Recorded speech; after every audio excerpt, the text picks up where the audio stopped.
Okay, Mystical 128. Didn't even get out the reminders yet. They'll be out shortly.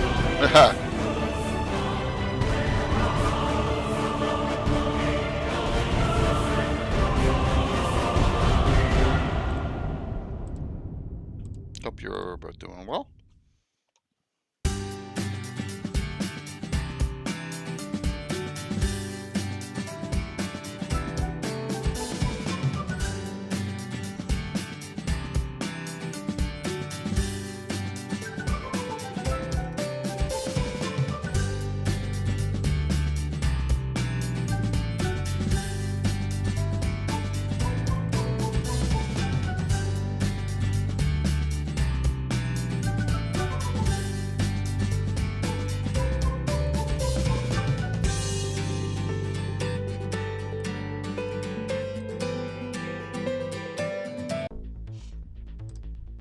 Morph, hello. So you can hear me.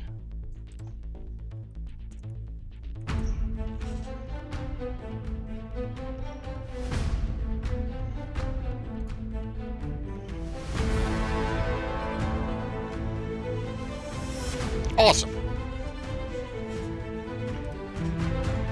Good to hear.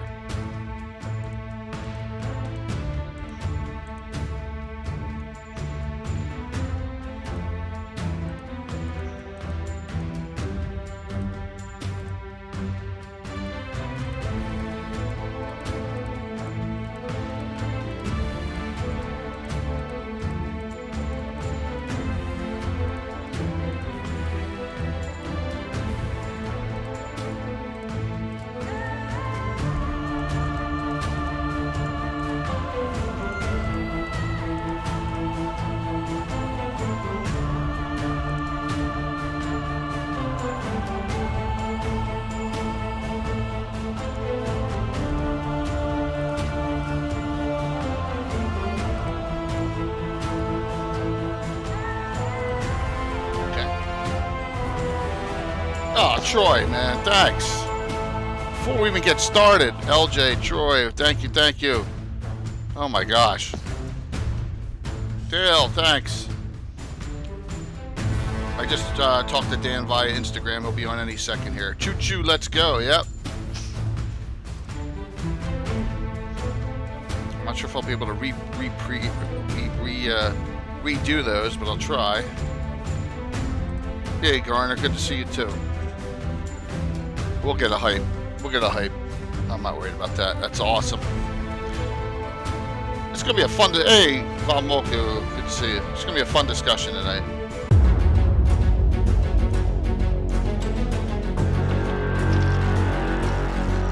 Chugging my coffee here. Come on.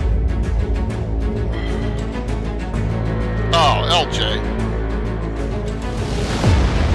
My gosh. You guys are crazy, but thank you. Just gotta keep that lead. Very kind of you.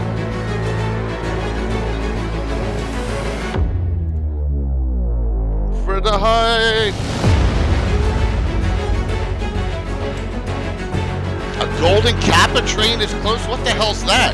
See, they change all this stuff up. What is that? I don't even know what that is. Oh, Twitch. What is a golden cap? Oh, look at this. It's gold. It's changed. Well, that's new.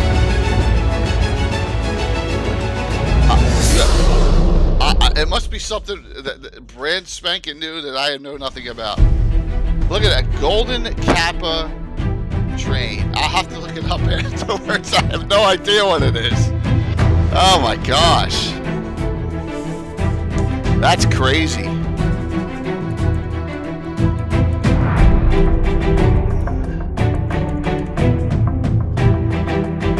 No idea what a golden Kappa is. Oh, savage. Wow.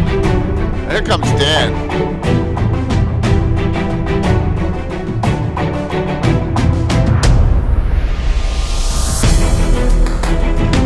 There we go.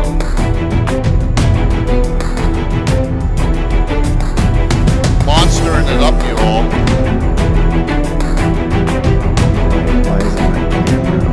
Hello. Oh, wait. You we had something on. Hi, Yeah. Dan. Nice to meet you. Nice to meet you, brother. We're not. I can't see me yet. We're not live, but I'll start it off early. We got some kind of Golden Kappa hype train going on Twitch now. That I have no Twitch. I have no idea what it is. So we'll get over there real quick. So look at that. I thought you'd be in that massive. I think your basement's bigger than mine, or wherever you play. We'll have to talk about Yeah, that. that's my basement. It's like about 1,000 square feet, and it's just like it's open. It's not finished, but you know, it's good enough for a dungeon. That is awesome. So, well, we got a crowd building up already. So, and we're 8 minutes early. So, the community is a mix of Greyhawkers, old schoolers, 5 years, crafters, and a lot of them. Unfortunately, my good friend Buildermaster Crafter, who you may have seen on, who does a lot of my terrain. He's been playing like since '92. His son's in a hockey tournament down the Jersey Shore, so he won't be. All right. Yeah, he wanted to come on because he really loves your work. So yeah, cool. let me. I'm gonna go live here because you guys are killing it up on this hype train. So live early. Whoops. See, and let me fix this, fix that. There we go.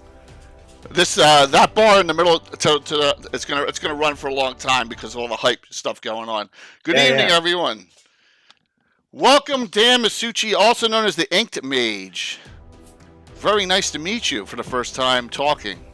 Yeah, right. I've admired your page on Instagram for a while, man. Your setups are killer. Well, so are yours. Oh, thank you. Both of them are killer. This will be a fun discussion. So this is going to be kind of open. We're going to talk terrain, miniatures, D&D, additions, play styles. We're gonna have at it tonight from one DM to another one person. I'm assuming you love D&D as much as I do. I do. Yeah, so, it's pretty much my favorite game. Oh, that's cool. Favorite as far as you play any board games or anything like that too, or is this like the RP is where it's at for you? Well, you know, with my family, you know, I also play D&D at my family, but you know, like for, you know, fast, like just fun times where you can sit around and just chat and catch up and play. You know, we like board games. I mean, anything from, you know, Skippo to Mexican Train to Catan, Settlers of Catan, yes. You know. Catan, that's it. That's a new one for me. My oldest son was trying to get me to play it for years. And, you know, he's in his mid-20s and he splurged and he bought the 3D. Oh, wow. Cool. Which is like, and I mean, he gave me his old 2D one. I'm like, I don't know if I can play it now. I mean, like after having played his. You're spoiled. Absolutely. Yes. You know, yeah. So we have a rivalry. My best friend who doesn't play D&D and his son and a couple other of his son's friends. And we do a lot of Seafarers. That's the one we love is the Seafarers expansion, and it gets really nasty. So, but he got all the 3D print. Like you know, all the ships, all the towns and cities and everything like that. Cool. So yeah, I played that one once, and I just stayed on the coast. I let other people go elsewhere and tried to, you know, amass things on the coast and stay along there. Absolutely, build up to 2-for-1s and 3-for-1s. Yeah. But that's cool. So, you know, first time we've ever chatted, please. We already got a question out there, Troy. I'm going to hold off on that for a second, but I'm going to write it down because I know chat's going to go really fast here. So everyone's watching on Twitch live. You know, we've been doing this for 5 years, Dan, and it's. I know you have a YouTube channel. I'm going to do this. I have a shout-out program, Dan. I got your YouTube and Instagram right there. Boom. So it's linked. So you guys, please check that out. Follow them on both. And then we'll get to some questions and just have a nice, hopefully a really nice conversation just to see where, you know, I think we're probably pretty similar. I'm assuming we're in similar, close to age and family and, you know, you're West Coast. You an 80s kid then? Oh, absolutely. I graduated high school in 85. Yeah. In fact, like, you know, I know, like, you know, with all the kind of hype around, you know, D&D being in a part of Stranger Things. I mean, I kind of enjoy it because I'm exactly the age those kids would be during those years. And so that was kind of neat. Not to mention just seeing like the level of detail, like how, you know, dishes, cups, you know, things that like I've seen, you know. Absolutely. The one thing that was, I think it was in the first season when that he had the Best of Dragon Volume 3 outside and it kind of got destroyed in that storm. I'm like, no! So, yeah. But, yeah, it was like almost year for year, my age to them, almost like the older, like, Steve and them, Yeah. it kind of fell right in for me. But that was kind of like the re-kick of it. I've been playing now for 45 years. My campaign's 43 years old. So you go back to when did you How old? start? How old did you start? How When old I were you was when you 11. started? When I was 11 years old. Yeah. All right, earlier than me. I I remember Whole seeing, yeah, so right, I space. remember seeing these books, and particularly the cover for Keep on the Borderlands in my best friend's older brother's room, and I was so taken in by it and Yeah. fascinated by it, and I There it wanted to is. It's right in play the there. game. There it is. Still one of my absolute favorite art pieces from D&D. It's iconic, but I didn't actually end up playing seriously until I was 16. Okay. Okay. So, but still, man, you got 30 some years, right? At Yeah, least, yeah, So, yeah. but I was lucky with me, my friends. By the way, sound okay out there, everyone? I just want to make sure we're good on sound wise because I'm always paranoid about Twitch and everything. Just let me know, but no one's complained yet. So, um, I am fortunate that my friends, for the most part, now we went to college and stuff, we stuck together. Three of my original players are from 1980 still. So Wow. yeah, and one's from 80, one's from 83, one's from 86, and Bill Mastercrafter, he's the rookie. He's from 92. So with that group of players, yeah, yeah. So That's great. I had so I started in 87. It was actually it was the day my mom died. My my older brother, well, one of my older brothers, he learned how to play D&D in the Marines of all places. And he had just gotten out before he ended up re-enlisting, and he was out. And the day my mom died, and I remember oh, I sorry. my parents were separated, so I was with my dad, and I came over, and my brother brought me into his room, and we rolled up a D&D character. I still have that character sheet, and that summer was the first campaign. It was a solo campaign, but then some friends were introduced, and then by that fall, when my brother left to rejoin the Marines, I had found a group, and it was it was life changing. Yeah, It was great escape, but it was so much more than just like escapism. But it was, I talked about this just once on my Instagram. The interesting thing. So I lived in a town where the next town over there was a kid named Wiley Gates. And, the younger listeners can Google this. Wiley Gates killed his family, and it was said that he planned these murders with his good friend while they played D&D. So oh jeez. yeah, D&D got a really bad rap, and I wasn't like a particularly great student. ADHD, before I knew what ADHD was, I was just only interested in what I was interested in. And so that year, school year following that terrible tragedy, somebody found a D&D book with my name in it in school. Oh, but you got the And taboo. so I was called into the guidance office, and they kept me there for 3 hours, Oh my 3 hours to gosh. talk about this, what D&D was, what it meant to me. And I was 16, so I was kind of naive. I didn't realize what they were suggesting, that I might be the next Wiley Gates. I'm just there defending it, like how it's great for your imagination, my vocabulary, even knowledge. And it never even occurred to me until I was older that, that was the same year, that summer, my mom died, and they never once brought me into the guidance office to say, hey, how are you doing? I see your grades are suffering. I see that you're having some Yeah. trouble. Does this have to do with your mom? So they didn't do that, but they were definitely concerned that I was going to, murder people, and which is, silly, because Right. Well, you got to remember, Tom Hanks did Mazes and Monsters, okay? oh So yeah, with Chris Makepeace, and oh my gosh, what a yeah, terrible movie. But yeah, if you look back at it, it's just like the paranoia was crazy back then. Um, yeah. but we were spared that. Even my one for everyone knows you have a mysterious Tim. Tim's a little nutty. He's on a lot of shows. He DMs and he's very religious. And so is his parents. But they played. They were Shakespeare. His dad was like a Shakespearean actor and stuff, and he understood Yeah. that it was a mental. It was for uh, really expanding your mind, solving problems, interacting with people. I think it just you know, I Well, got attached to it really early, and I love the wargaming aspect. That was it. I love the Avalon Hill box games. You can probably see some in the background here on the shelf, yeah, yeah. but and from there, it took off for us. And then when the Folio came out in 1980, I was hooked on Greyhawk from that point on, and Yeah. that was my setting. How about you? So early on, you guys just playing a campaign here and there, or how'd it go? So this was really cool. So it started with my brother who was running a solo campaign for me. And then there was a period of time when he was going to college and for about a year before he went back to the service. And so I lived in a school district in my area. It's pretty famous. If you even mention Ichabod Crane School District, people are like, "Oh, the place that always closed down because of snow." So this was really cool because like every time there was a snow day, and that particular winter of 87, 88 was so hard with the snow. My brother would skip college.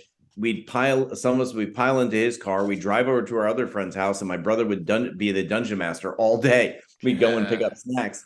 So my brother ran a game, that was loads of fun. A couple other friends. I didn't actually start dungeon. I did some dungeon mastering, but I didn't really do that until the early 2000s.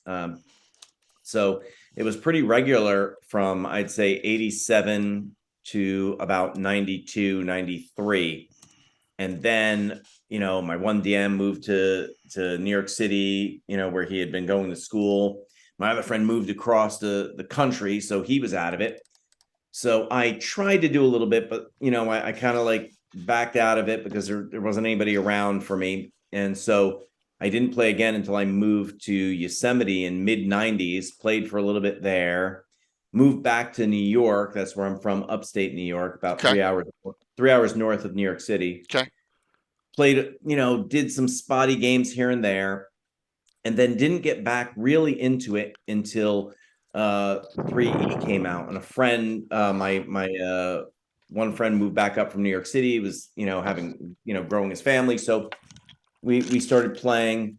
And then I was going to a gaming store where he was DMing, and I met somebody else, and I saw they had an Eberron campaign book, and I was just so taken in by the artwork that I grabbed it. I grabbed the first module they had, and I really miss that they do, with those great glossy covers with the black and white interiors, Oh like, yeah.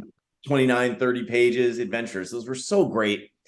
Yep. And then I started running, and I did that for a few years, and then there was, about a 2-year break, and then 4E came out. And I know 4E gets heat, but like, just like all the other editions, I really, there were things I loved about it, and we started playing. And I met a couple people at a local gaming store in 2010, ended up having them over to my place, and that's been the core group since 2010 up to present time. When 5E came out, my brother, who hadn't played D&D really in a long time, I was like, listen, I'm gonna run Dragonlance, but I'm just gonna adapt it for 5E. Why don't you just come in and play a little bit?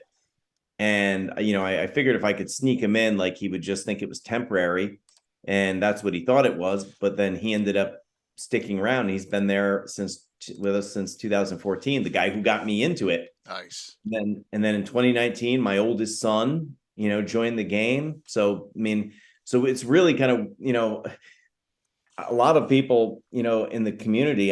This is like an anomaly, but I feel so stinking blessed about it. Yep. Since 2010, had a weekly game for 13 years now, and it's still going strong. That's awesome. It's a great feeling.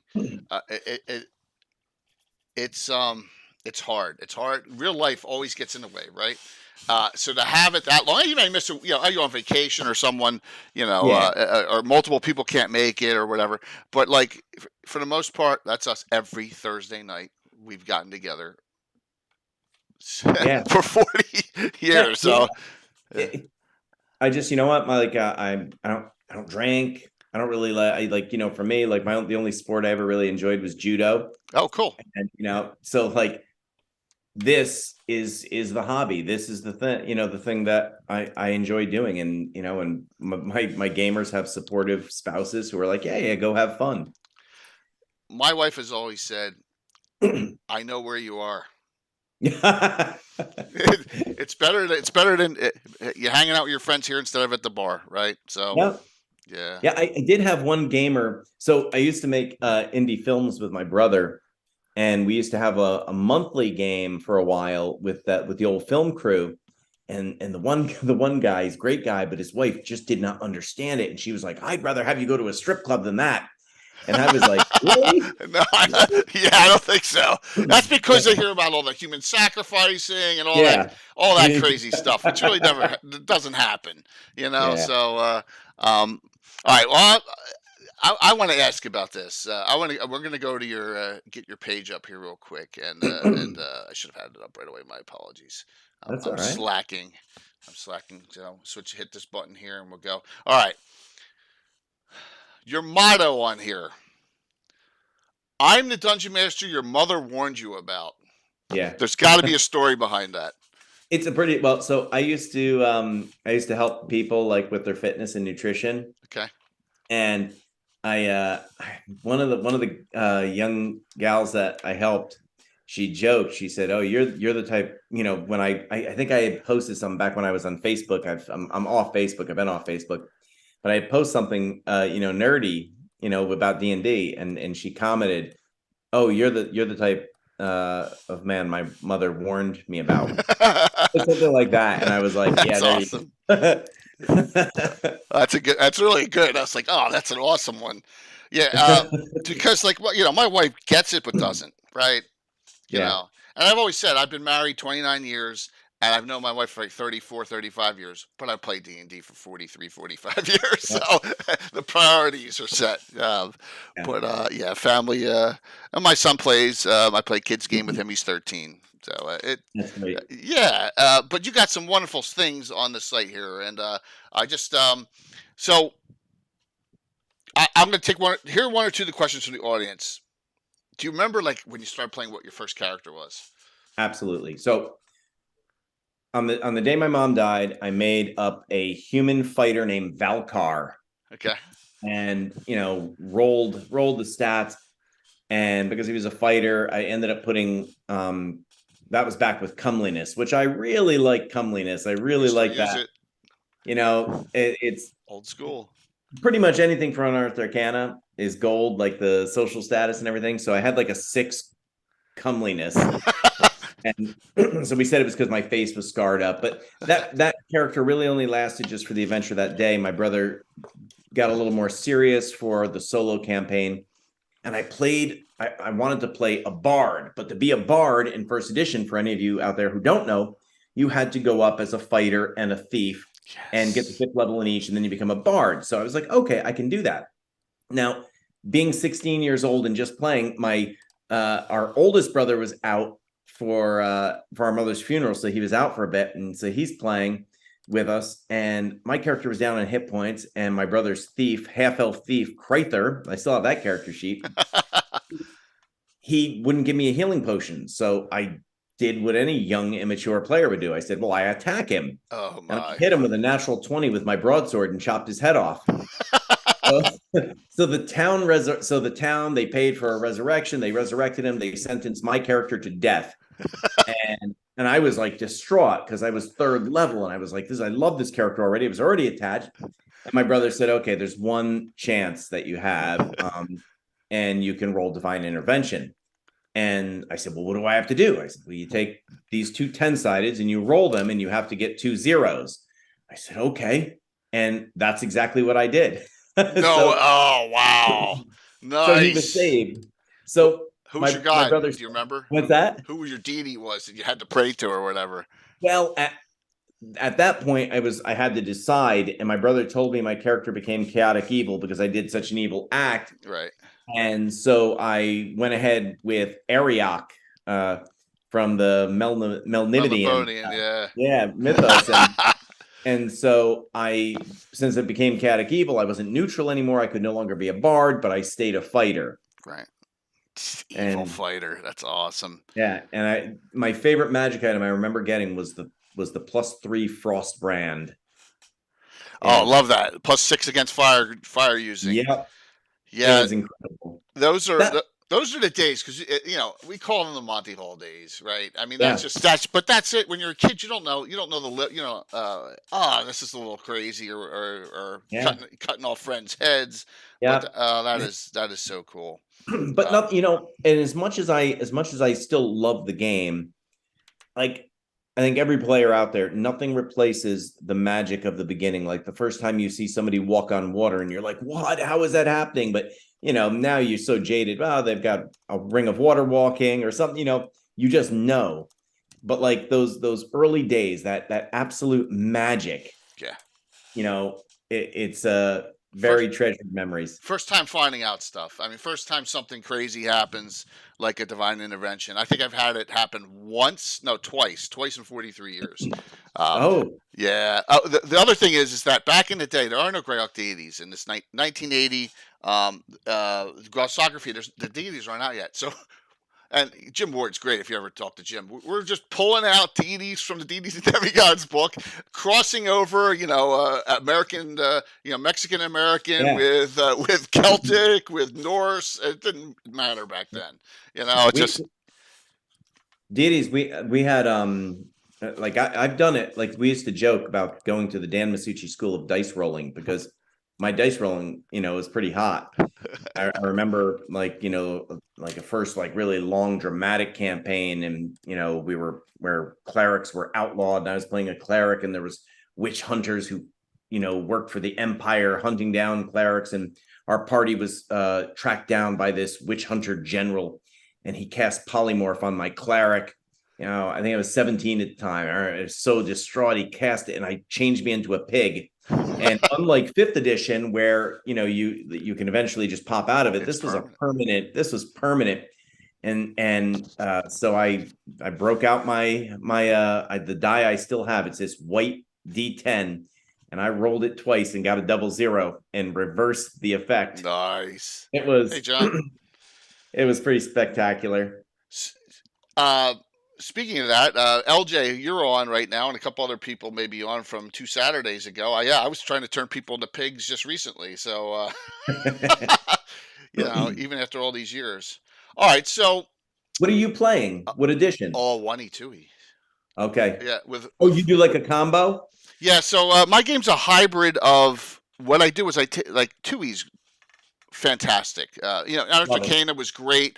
And we talked about this in Instagram about the specialty priests, right? Yeah. So I made sure I brought my books here. This is I got 20 of these different special binders. This is my specialty priest book, and then my NPC ones, all the baddies like I use. And Excellent. yeah. So what I do is I take anything that 2nd edition, and I use 3rd edition feats, and I back it all into 1st edition. So if there was a prestige class I liked, like Knight of the Holy Shielding was something we really liked, we just converted it into a 1st edition class. Yeah. So that's why I call it a 1E2E hybrid.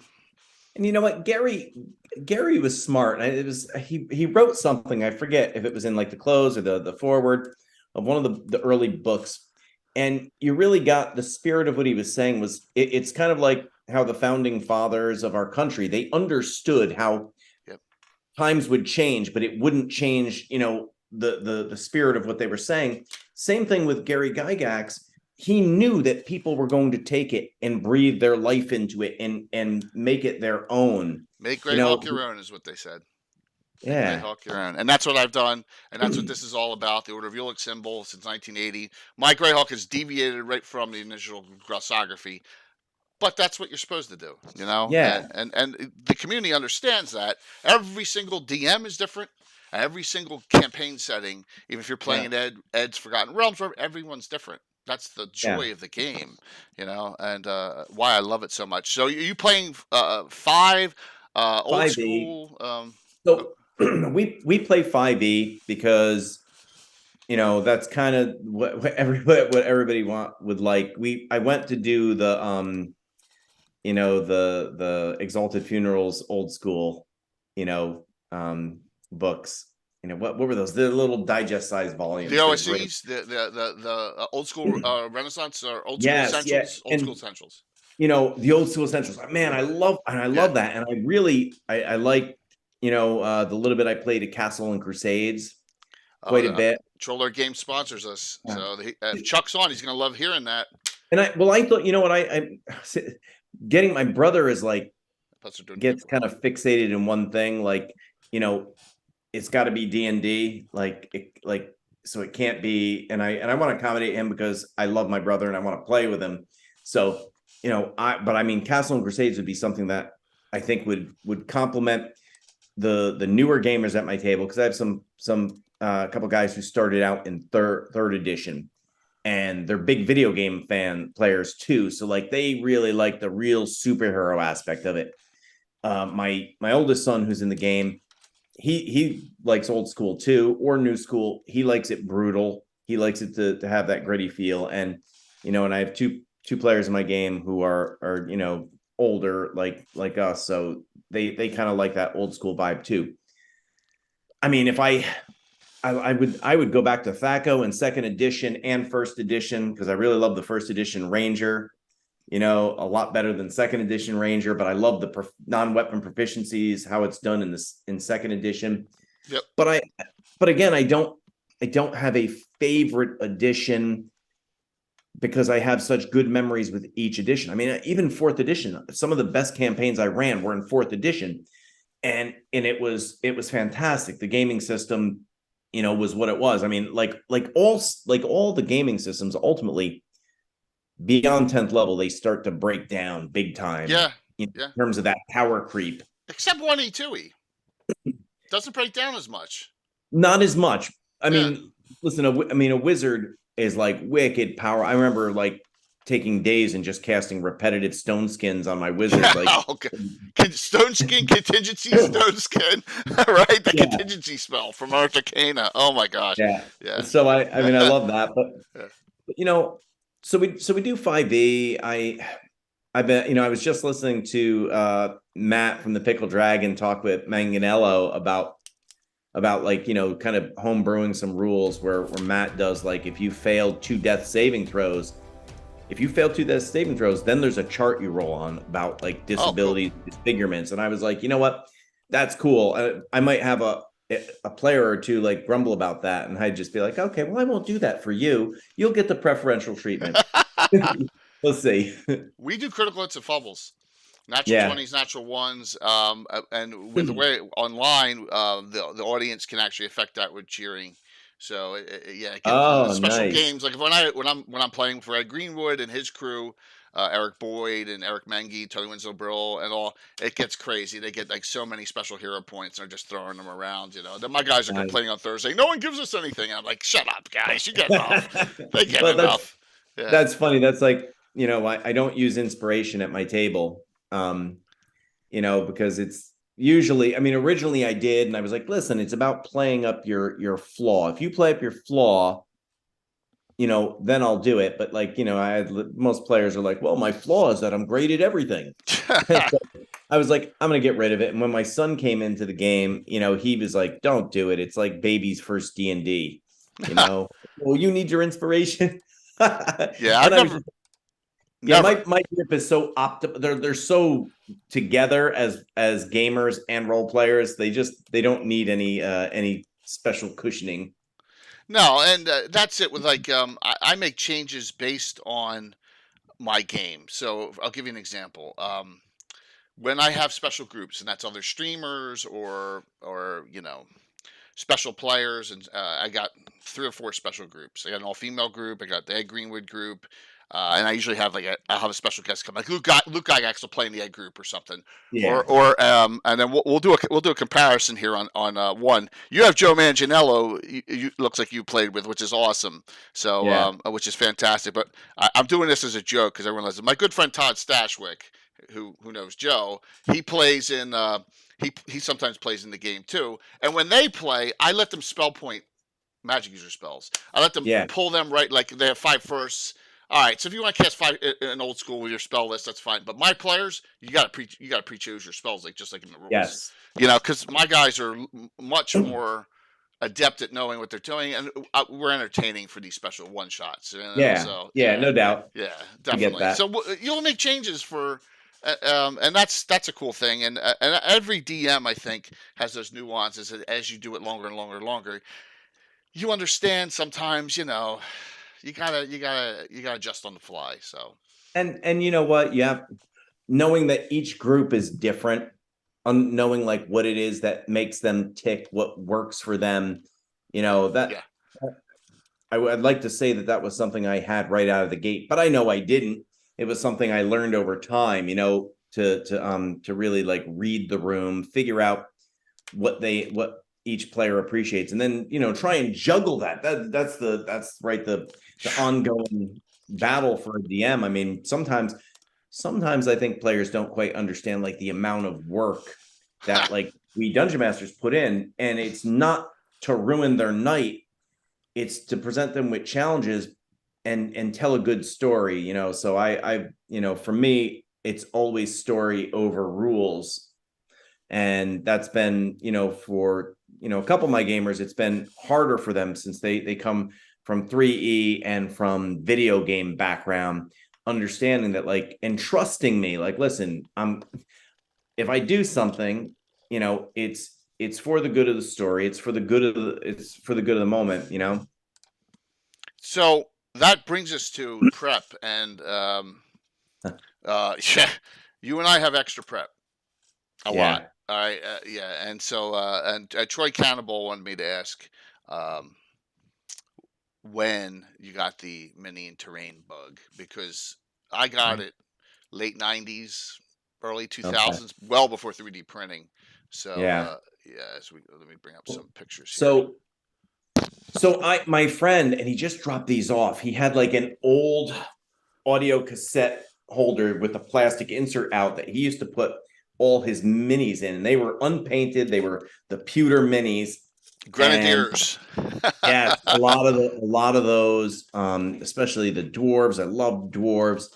So we used to sometimes we would pick a mini and we just put it out next to our character. We didn't really use minis. Occasionally we would set the minis in a place just to kind of configure, like if there was a battle, like, okay, here's where we are. But we always played Theater of the Mind. And then when I got back into D&D, even in 3rd edition, it was Theater of the Mind.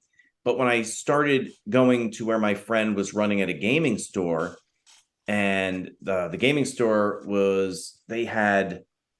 was minis. In fact, my friend said, oh, you get extra XP if you pick up a mini and paint it. And he had painting stuff there. So I did.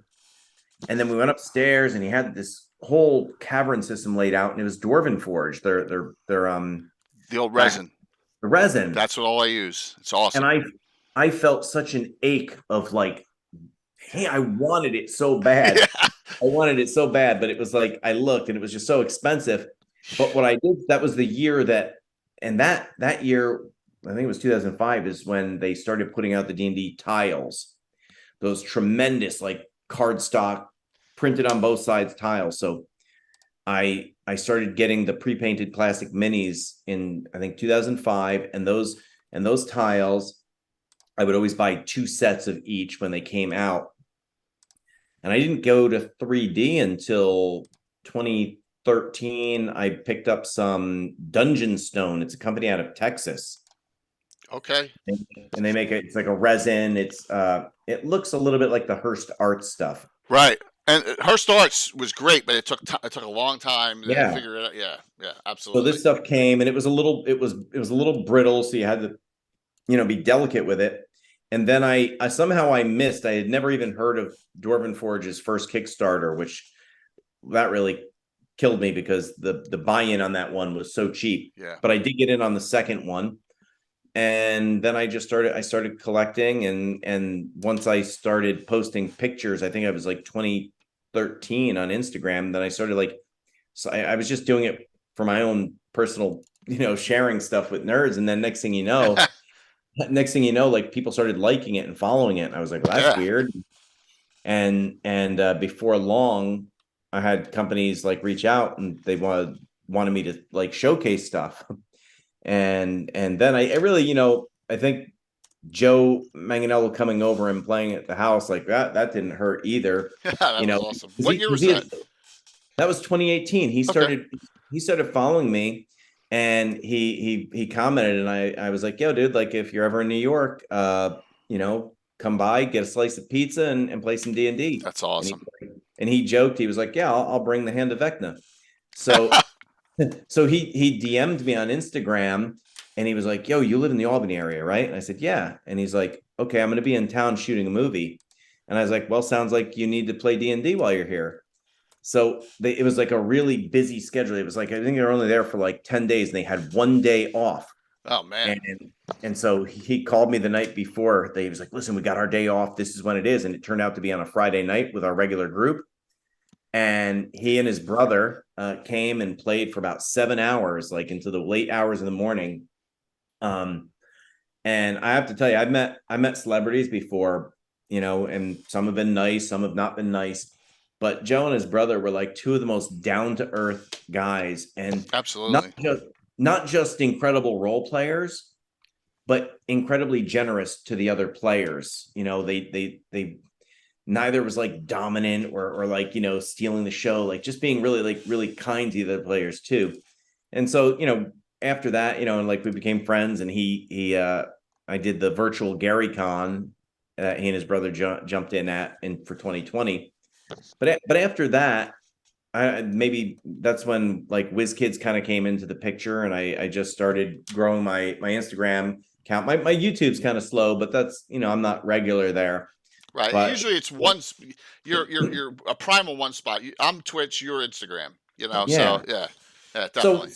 so what I do, I mean, so what I've wanted to do is not just like share like my love of the game that I feel has given so much and been so rewarding to me in my life, but also to like, like I can't shill. Like, so if I've had people send me products or ask to send me products, and if I'm not interested, I can't do it.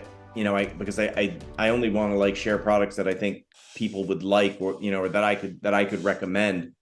And I don't say that it's been something that's given to me, D&D, has been something that's really rewarded me lightly, because after my mom died, like D&D was really like what got me through, that time. Yeah. It was, being able to like, be with friends and doing something spectacular. And then, and then as I got older, like, to share it. I mean, my wife doesn't play as much as I do. She plays in a bi-monthly campaign, and she, she's forced to talk about it a lot, even if she doesn't want to.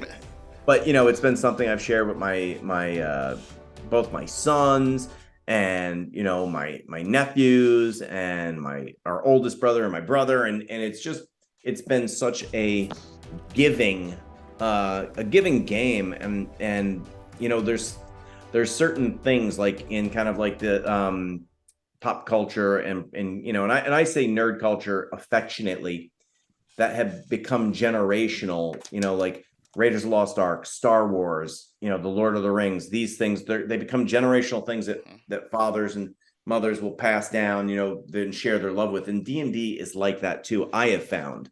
Absolutely. So I'm really happy to hear that you went to that GaryCon 2020. It was a week and a half, right? Because they canceled it a week and a half before we did virtual in that 2020 year. And Yeah. Josh Pop, Zarathon, he's on now watching, good friends. He's basically running a lot of GaryCon now. I did 6 streams during that, during 2020, and including Stefan's. I did that 7-hour Yeah. monster game that Stefan did that Sunday night.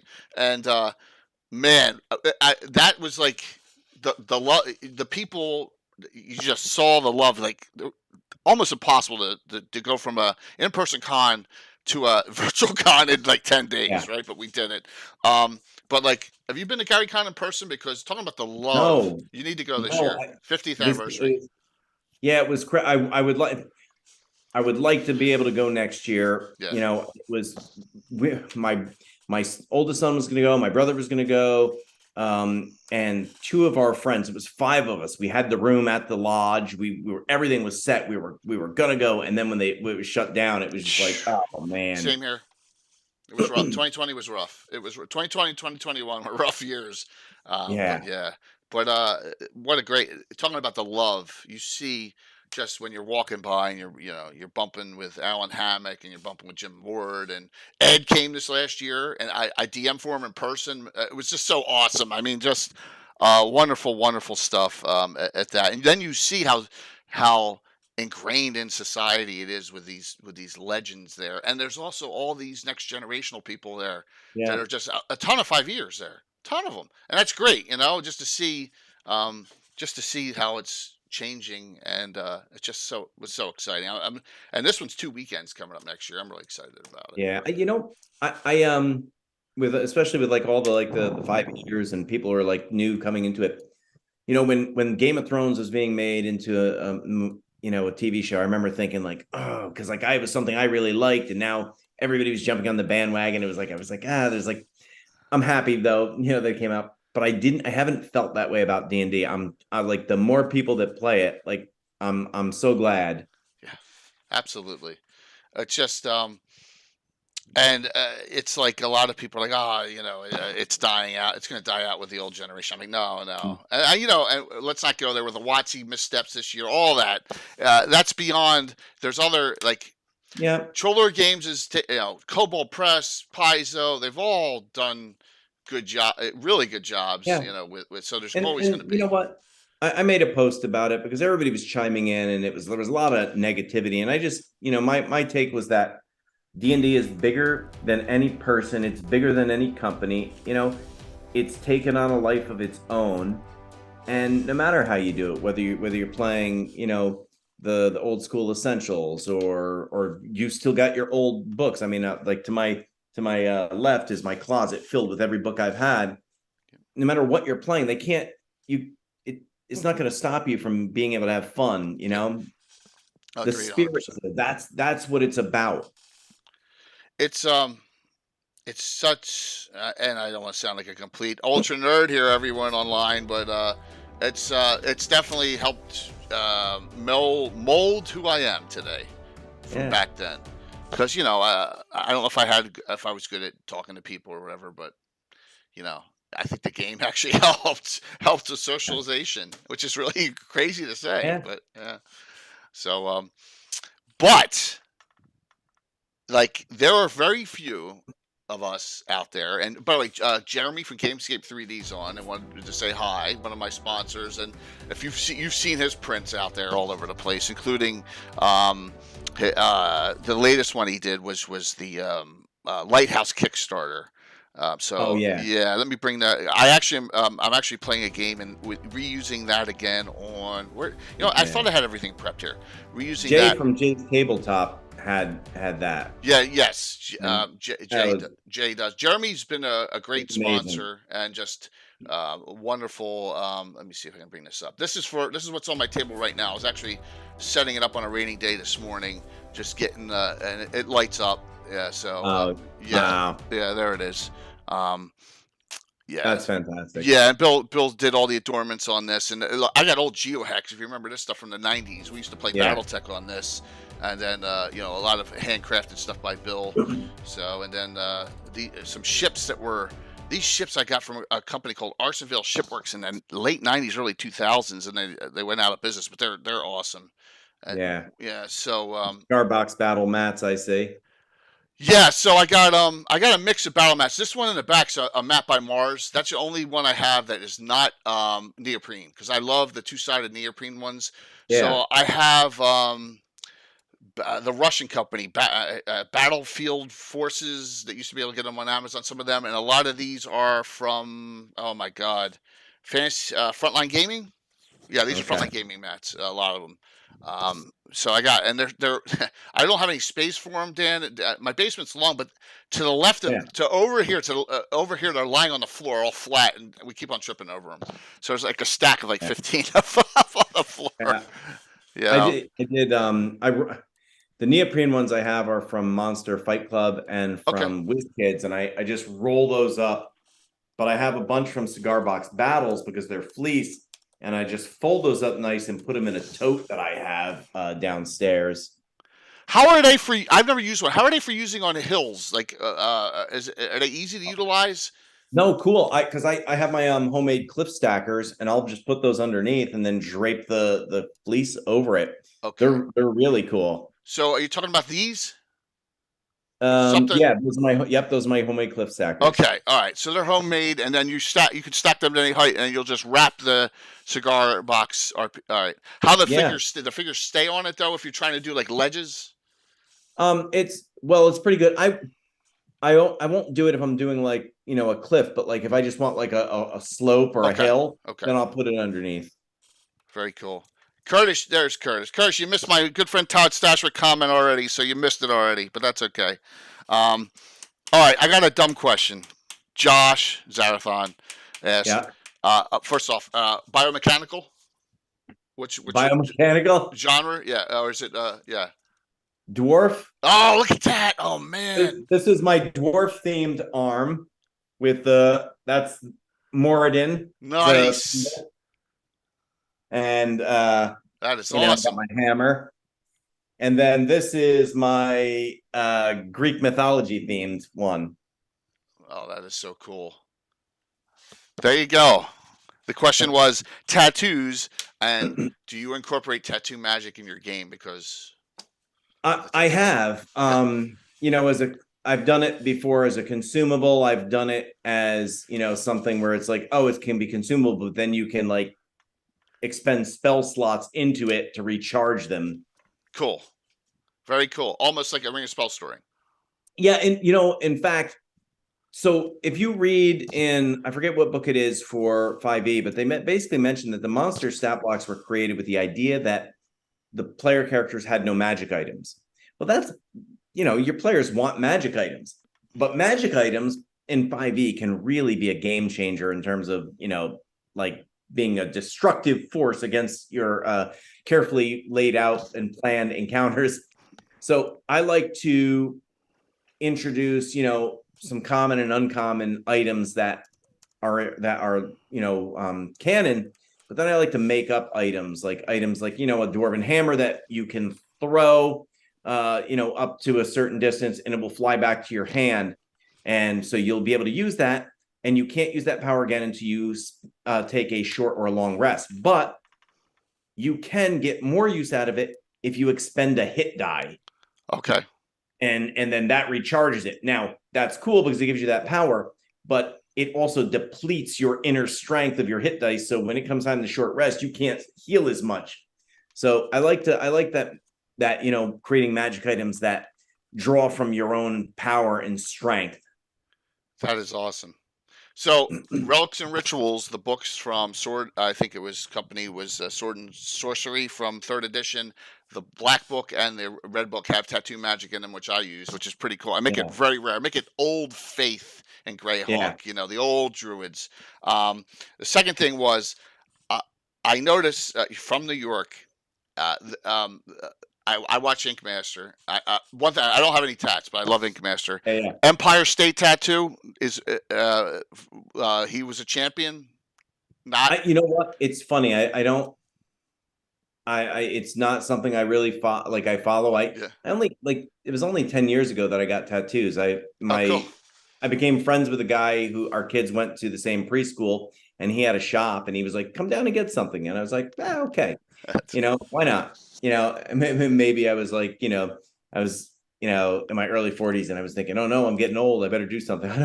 Either way, but I ended up really liking it. And then ended up with more because I was, you gotta go all in here. Absolutely. That's fantastic. So you got Joe coming over. it appears, and from that picture with your family, I think family and friends that's right below Yeah. us right now. Yep. Yep. You said it's 1,000. It's 1,000 square feet in the basement, right? Yes. Okay, it's roughly. But the ceilings are like, listen, Joe's brother is like almost 7 feet tall. Yeah. So like we all look like hobbits next to them. Yeah. There are a couple places where they had the duck. So I'm just what are your go-tos? I see a lot of I see some Dwarven Forge on this table. Wait, let me flip. Let me flip it. Let me flip this. Oh yeah.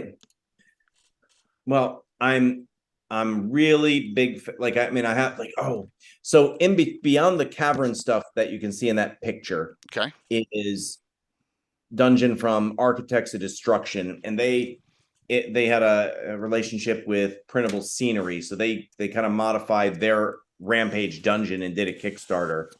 They they had a little bit of they've had a little bit of difficulty, like as they're even now like completing the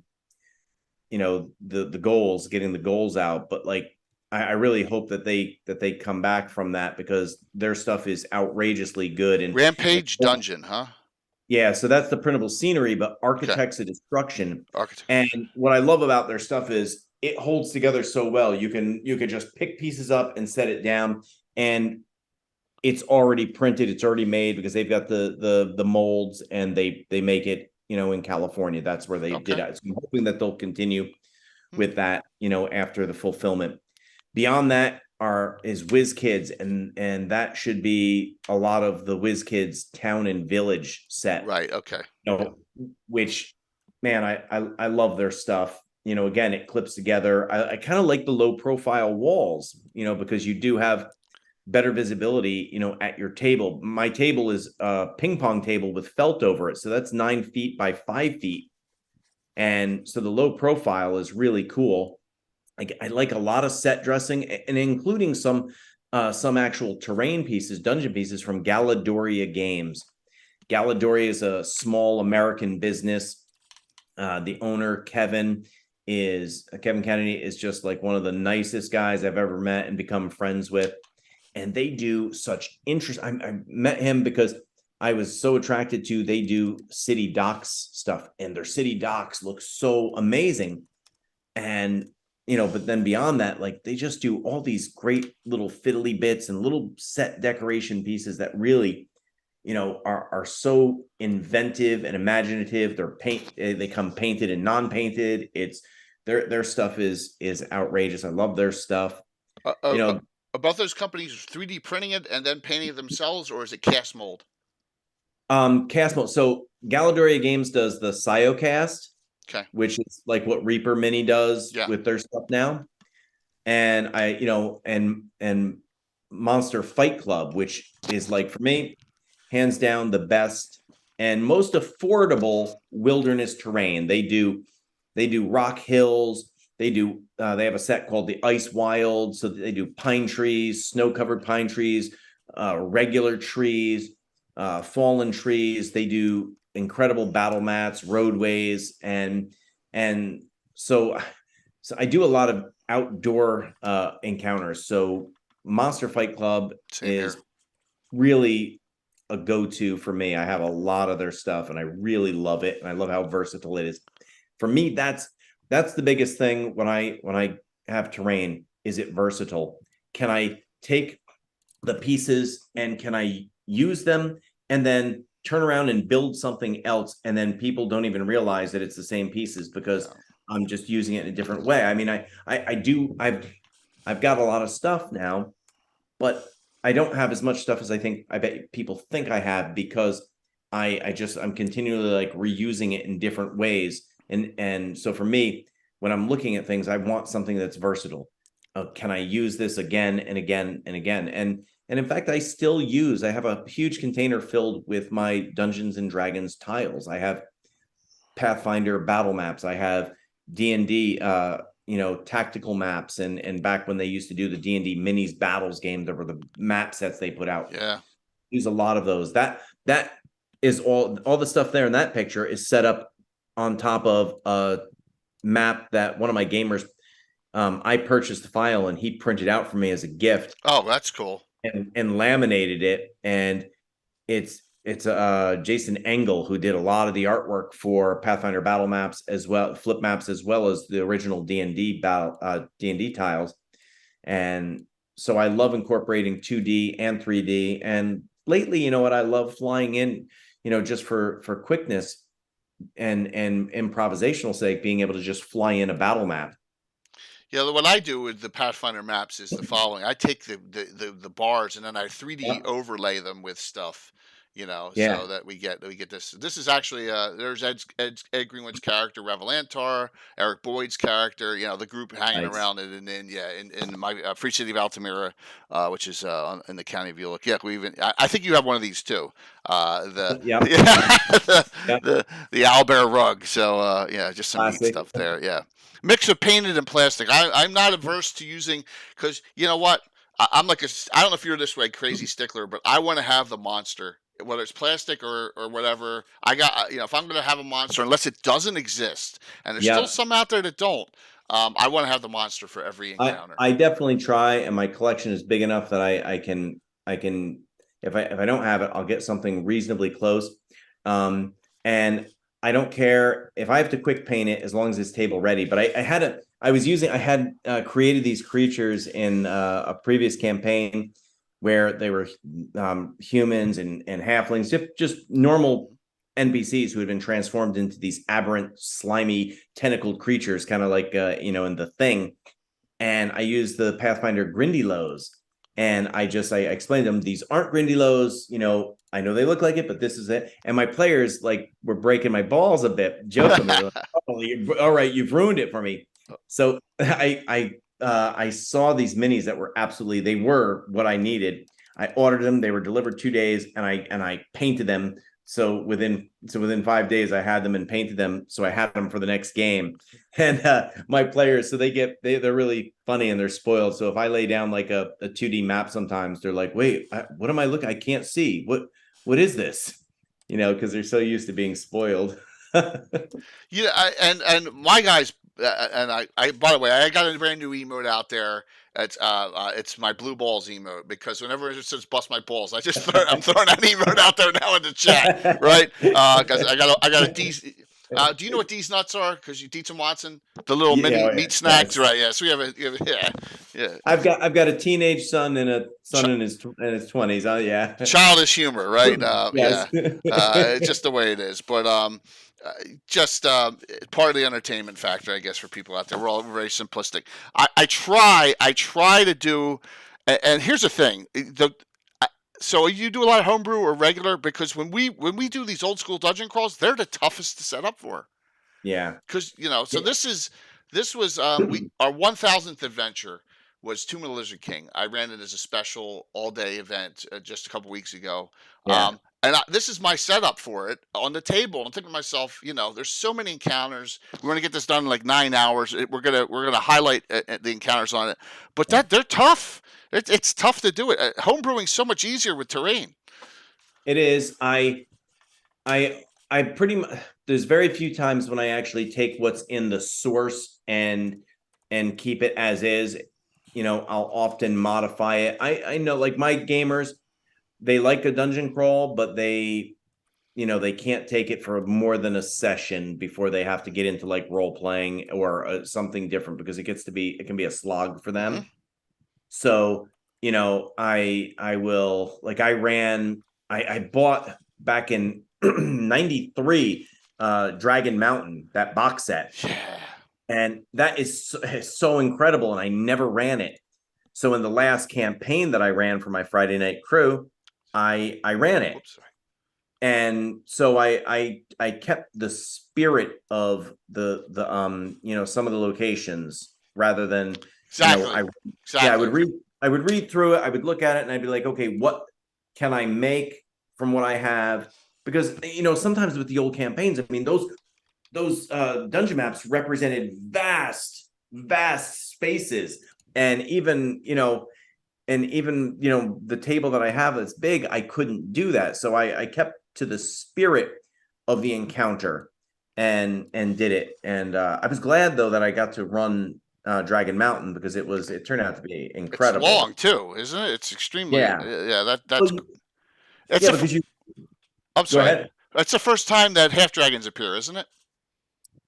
Oh, I don't remember that. I Yeah, may have missed it. It's been, but what was cool was it, first there was a whole collection of like the different pieces for this amulet of dragon warding. So this adventure before you got to the mountain, what I think marks that adventure as something new was the use of kobolds that's it. because they would, Kobolds being more yeah. So I mean, draconic. because they could Yeah. make like higher level characters, crap their pants. What I did was I went into D&D Beyond and created, a kobold swarm. So I had like, a character, maybe he was lagging behind, a kobold swarm would just come out, they'd make their attack. If they hit, they grab them, and then they just ran off with them, dragging them away and stealing from the players at the same time. One player loved his javelin of lightning, and that got stolen. He was so pissed off at the Oh. kobolds. He was so angry at them. Those are, I mean, and that's it. The little tidbit memories. It's almost like you're sitting around, maybe having some friends over drinking, and you start talking about encounters, not real, not something that happened in real life. But hey, remember this? We still have one. Yeah. We have one back in 1987. We did 3 adventures on the weekend. We visited my friend Mark down in Fairfax, Virginia. He was staying down there for the summer. We finished Temple of Elemental Evil. That was the final Yeah. level on that. And then Tim ran one, which was almost a complete TPK. And then I ran one where we found that the land was being cleared, which for what turned out to the Free State of Altamira. And my friend Tim's friend had in one swing his right arm and left leg cut off in the same swing. We're trying to figure out how that he must have had the leg forward or whatever. Yeah, and we still talk about that to this day about Yeah. that critical hit with a sword of sharpness, and he lost 2 limbs in one swing. So. It's those encounters, it becomes a shared experience, whether you've gone like hiking with somebody, you've gone to see something great. It's like it does become that shared memory. To make some things memorable, what I did in that last campaign, actually in Dragon Mountain, that I thought was pretty cool. Maybe some of your viewers might like this. To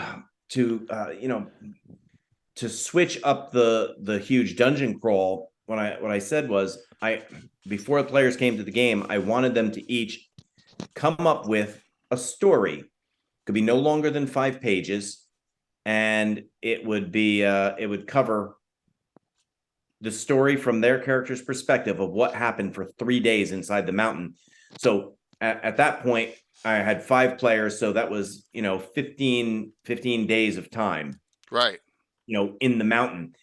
And I created a reward system. It would be a secret ballot. I wouldn't vote, and you could get, if you got the full marks, you would get a level, and I think the least of it was you would get like uncommon magic item.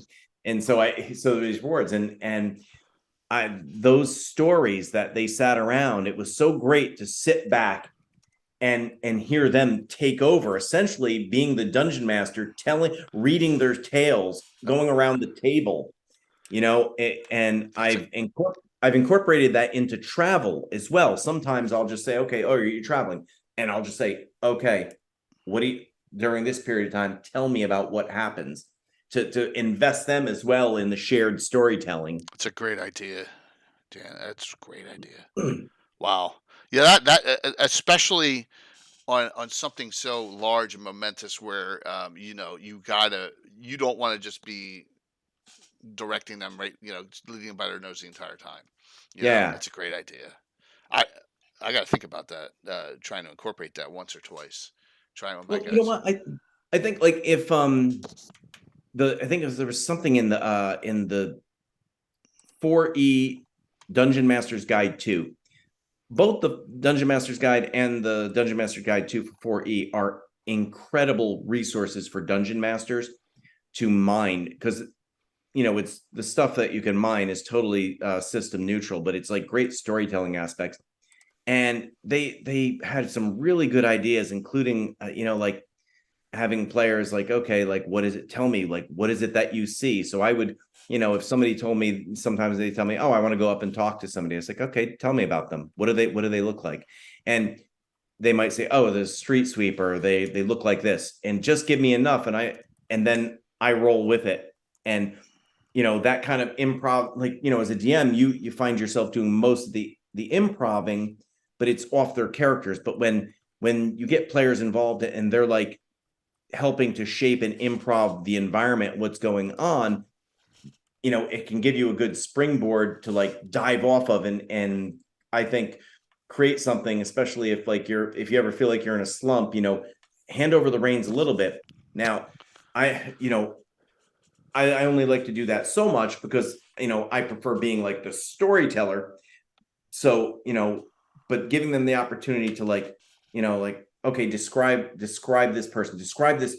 Oh, I see a tower. Oh, tell me about it.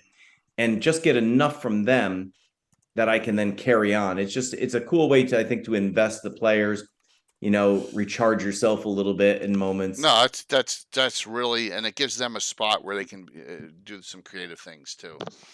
Oh, see that one? See that there? Yeah, So absolutely. I'll bring that up. that's a swamp tag map, and that was an exterior dungeon crawl that took 3 sessions to go through that whole thing. But that was, for my players, that's like one of the most memorable dungeon crawls we've done. We're gonna bring that one up here. Was it a homebrew or was it a Homebrew? Yep. Well, you know what? So I started out running the 5e Dragon of Ice Pirate Peak. Okay. And I, and once that adventure was done, I mean, it ends, I think, when they're like 4th or 5th level. So, there were seeds that I planted. When I play a module, I make it my own so that when it continues, I can definitely like, I'll seed it with my own NPCs.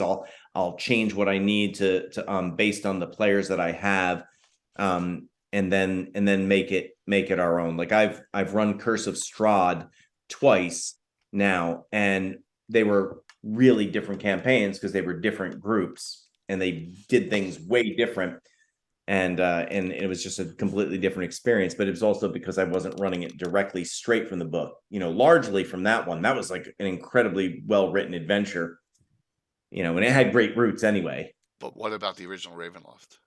Yeah, you know what, I had never played it, and so when the box set in 2nd edition came out, my friend got it, and we were talking about it, and I rolled up my character. It was a human ranger named Theron, and we were planning, and we never ended up playing it, but I always wanted to. And so I was, that was disappointing. So I finally got to, in 2016, enter Barovia for the first time. Yeah. It's funny how, so I placed the Ravenloft, and there's a Ravenloft 2, which is like almost like a Jekyll and Hyde version of Ravenloft. I love it. Oh, it is tough. It is one of the toughest adventures to run because if you remember, you had to get a deck of cards, and all the characters started turning into the undead. They started swapping souls with them. And by the way, that's the first appearance ever of Azalan the Lich. A lot of people don't know that, but Azalan's one of the creatures that can change. Man, it was tough to keep track of. I ran that for my Friend Night group after we finished Curse of Strahd, because there was tie-ins with characters and NPCs, and so they escaped, but they found themselves in Mordenshire by the Sea, and so I didn't really write a lot down, but I adapted it for 5e largely on the fly, and I know that it was only the outline was done by Tracy Hickman and his wife, and then it was picked up by others, but I have to say that was incredible. I almost enjoyed running that more than Curse of Strahd. It was extremely difficult to run. Speaking of that, so if you go to this is in my basement. This is my wall of fame. These are memorable adventures in my campaign that we ran that were published, and there's Ravenloft and Ravenloft 2 right there. Are those the modules or prints? These are all the. And if it's too thick, I got the guts somewhere else. Yeah, but these are, as you can tell, look at how beat up my Temple of Elemental Evil is there. Yeah, that's incredible, man. Yeah, I love it. So I got this idea from my good friend Steve, the one who doesn't play, and he's got all his Rush and Beatles albums cover, all the vinyl covers, all down there. And I was like, why can't I do that for adventure modules? And so we're up to 24. All of them are, except for Dark Tower, Janelle Jacquet's, that's awesome. Fortress Elendar and this Harbinger of Darkness, they're all really classics in TSR. So That's incredible. The only, let me see, for old school like modules like this ones like that I have the Illifarn, what's the one Under Illifarn, right? Yeah, yeah, it's under like N3 or Illifarn. 4. I've got the Dragonlance 1 through 14. Right. And I have I bought on DM's Guild, I bought the House on Griffin Hill and I printed it and had it spiral bound, but but for those original ones, it was just Dragonlance and Under Illinois. So I got this here, and I've never opened it, but if you ever Dark Tower, if you ever want to give them a real, I don't. I got that. The 5e Temple Elemental Evil is the one I got. But there's a 5e Dark Tower now that Goodman came out with, transitioning it from the 1e Dark Tower there. So that is a unbelievably cool adventure. Really, I've got the Borderland, the return, the one they did for the Borderlands. The Borderlands. Okay. Yep, another cool one. But if you want to go 5e, but that's just some of the things that are down in the basement. So that's incredible. Thanks. I love that. Yeah, it's something to do. It brings back memories. You go down and you start talking about. And I told them I'm going to run for the 1000th adventure. Because now we're up to we guessed 3,350 sessions. So we're on adventure number 1,006 now. By the way, I ain't getting to 2,000. If it took me 43 years to get to 1,000, I'm not getting to 2,000. So, I told him I was going to run one of these on the wall and not tell him which one. But only Bill knew because he was helping me prep with miniatures and stuff. So, all right, here's we got some questions from the audience. Okay. Let me large group. What's your largest group you ever DM for? All right. I think 8 players, and I think 4 of them had animal companions. So that was gosh, yeah, that's too much. That was obnoxious. So when we have a local convention, it's actually the second longest running convention in the United States after Gen Con. It was originally called Council of 5 Nations in Schenectady, New York, and then it became Council Gaming Con.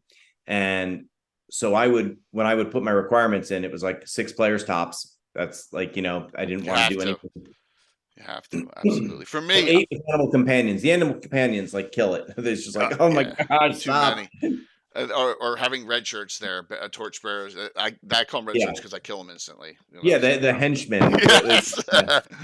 So for me, I've run 20, but that's only in my Grand Joust, and that's different. That's chainmail rules jousting. That's one-on-one with them, and and that's during Virtual GroundCon. That's coming up again. So I can handle that. But that's not like an encounter with all those different people doing all different things. So cool. All right. How long for this setup? Tear down the previous one and set this back up. 4 hours, 3 hours? It's hard, because what I do is I start by making a setup, and then encounter. It might take a couple hours, and then the next day I'm going, because I try and set up a few days before my game, and then I'll be walking down in the basement to do laundry or something, and I'll look over and I'll be like, oh, you know what that needs? And so over the course of a few days, I end up adding and adding and adding to it. Sounds familiar. But I mean, but you know what? I'll put on a podcast or music, and I'll go down and and I'll just build for a couple hours at least usually, and it takes a good 45 minutes to break down. Yeah, and then storage. I see you've binned it up and all. So how much space do you have left? Do you have space for enough, or I'm out of space? I'm consolidating and getting rid of some stuff.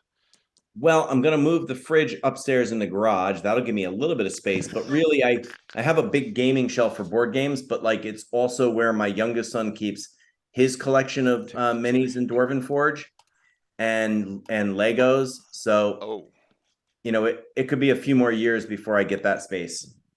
I don't know. I'm trying to see if you have any of these that are pics of the space. I did one in my videos, the reels recently. Oh, okay.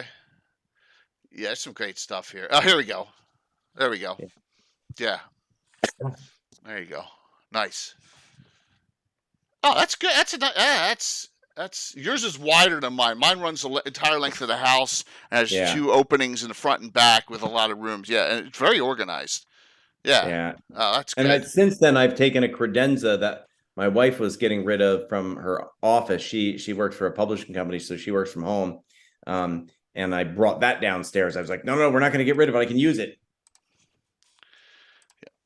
So, Tempest, that's a good idea. I do that. We just talked about that. A 2D digital map with 3D things on top of it. Yeah, I do that for inns and stuff, and there's no reason you can't do that. That'll help, especially if you have space limitations. It's a real good idea. Have you ever done a paint day instead of a game day, just as everyone shows up and paints minis and such, Pat? I haven't because I build a Master Crafter's chained to somewhere, and he insists on doing it all. How about you, Dan, on that? No, because really, my gamers aren't into that. Right. My oldest son is, so like we have like taken a fold out table, set up, put the Hobbit on upstairs, and like had paint days where we just paint. Cool. That's yeah. You're very organized, which is great. So my question is, do you have a 3D printer? I don't. You know what? Because I think like I'm not like I used to do indie film stuff, so I was like kind of spun up on like the technical stuff of film, but like that's been 12 years now, so like I feel like I'm outdated with that stuff. So I just want to get it, paint it if I have to. Centurion 3D is an incredible 3D house for printing John. stuff, as Yeah, well as John. the Arcania workshop. John sponsors me too. There he Yeah, is. Look in the corner. yeah, he's such, and you know what? And again, like I said, I'm not a shill. Like I can't do that. Not just like great products, but like he's a really good dude. Just, He's awesome. Yeah, and he's expanding. He's constantly expanding. So like, Jeremy from Gamescape put me on to him because Jeremy's been sending us stuff instead of us printing it. We have one resin and two PLAs. PLAs are always down. Always down. So we're doing a lot of the resin, smaller dungeon dressings and miniatures, and then we're just Jeremy's or Infinite Dimensions are other ones sending us stuff, and then John supplements it. We're like, John, we need this, and this. Can you do this within the next 2 months? And he's kind enough to send it. So yeah, they're just great people out there in the community, which is a big thing. It's really really awesome. So look, you got Centurion, you got them all tagged here, everything, which is cool. Centurion. You know what? So I like to do. So when idea. I do my stuff, I tag. What I do is like there's Dwarven Forge there. I don't tag Dwarven Forge. I love Dwarven Forge, but I feel it would like I wouldn't feel right because the other companies are the places that send me stuff. Yeah, absolutely. Same here. I sponsor my game, so like I want to put the focus on them, and I think they're like Dwarven Forge is great. It's super, super expensive. And, so I'm happy, especially to share these other companies because, money's tighter than ever right now. People are foolishly squandering it on food and gas. So, so like, if you're going to be able to buy stuff, you want to be able to buy stuff that you can afford. Absolutely. And the good thing about these companies is they understand that. If you go back, I just want to plug Faux Yep. These half work thug minis. So Faux has an insane Faux 3D. They have an Etsy shop with like a 4.9 rating, over like 5,000 sales, and high quality minis, like the variety of which you just anything you want, they've got. That's awesome. I'll have to check them out too. So, Tempest asked, "What's your main paint?" Bill uses Reaper for the most part. Reaper's great. I used to just use the cheap acrylics, like I would get at Walmart, and I had a rewards program with a hobby store that I go to, and I had money to store credit to use, so I used it to buy the basic starter set for WizKids for their paints, which I think is Vallejo. I think that's what theirs is. Either that or Army Painter. Sorry, it's either that or it's Army Painter, but it's one of those. Good. And then they sent me 2 other packs of theirs. So I didn't realize like how much better it is to use good paint. Oh yeah. That was a life changer for painting. Absolutely. Now, priming's a different story. As long as you have a primer that sticks, that it works. Watsy's use Army Painter. Yeah, Army Painter's good. Army Painter, Vallejo, and Reaper. I know Reaper's #1 for Bill, but he'll go off on a couple other ones as need be. But Yeah, so as far as cities go, I got two. If our stream crashes, I apologize. I have so much that's all shit right. open here. So this is. I've reproduced in old modules the entire village of Hamlet on my table because my table's 8x8. This is Incredible. actually from I guess it's called the Reptile God. So this is Incredible. Orlane. I was able to fit the entirety of Orlane on the map here too. And this is my first ever old sponsor, Miniature Building Authority. Has been great. I've known Kirk since Yes. the open in 2000. Yeah, so we got a mix of a lot of his buildings here with some custom crafts. Jeremy Gamescape's roads, custom craft. Yeah. That's all done by Bill. The middle, so it's a mix. We really fill out a mix on the table. So yeah, Yeah, it there you looks go. fantastic. Always fun to do, but it's hard. Like you know this about the adventure. How long are you in the towns for normally? Then you go off. Yeah. Now, if my table's filled with this, and that's where you got to balance that between the gameplay. What's going to actually happen that night? Well, you know what? Not like sometimes your players will surprise you, not even go to the setup you've built, and that's okay too because you roll with it. But the building part, I mean, that's like really like relaxing. That's my downtime to be able to like do that and go down there and Oh, that's cool. Awesome. Yeah, I mean, I love these setups too. I love the inns. I love, this is.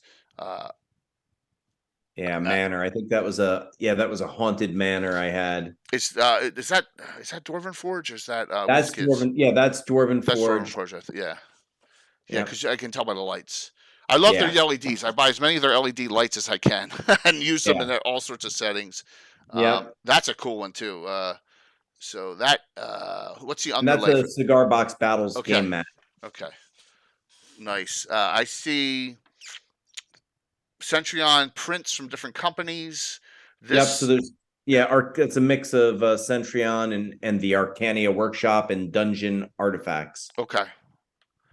And the trees are all Monster Fight Club. They're Monster Fight Club. Okay, because it looks similar to Dwarven Forge. Those canopies come off, like you can just pick up the whole canopy, so you're not like putting them on individually. Huh. Then you could have barren trees. And they're all resin? The Monster Fight Clubs? No, plastic. So they're lighter. Yeah, they're really good. So that was because they had run their Kickstarters, but they sell all those and they're usually in hobby stores as well. So I gotta check them out. If you get them in a box of like 3, like 2 big and 1 small, and then for the pine trees, 1 big and 1 small. Very cool. Yeah, it's good just to share ideas. Wow, I love this one here. Yeah, that was my oldest son and his girlfriend for Christmas. They got like the maximum size for the Dwarven statues, then asked if they could be mirrored so that their opposing hands were up. And I haven't painted them yet, but I still wanted to use them. Yeah, it's an ode to Lord of the Rings there a little bit, in Dwarven form there. That's really cool.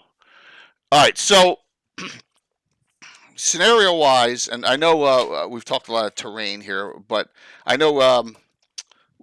Let me see if I got everyone's questions here set up. Is your favorite class Ranger? You did say earlier on that you really love the old school Rangers. Man, I think it's Rogue.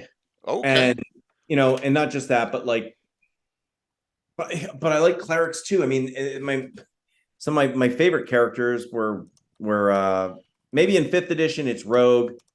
I did like the Thief Acrobat in 1st edition, but I mean, I played my favorite characters back in 1E and 2E were a magic user and cleric.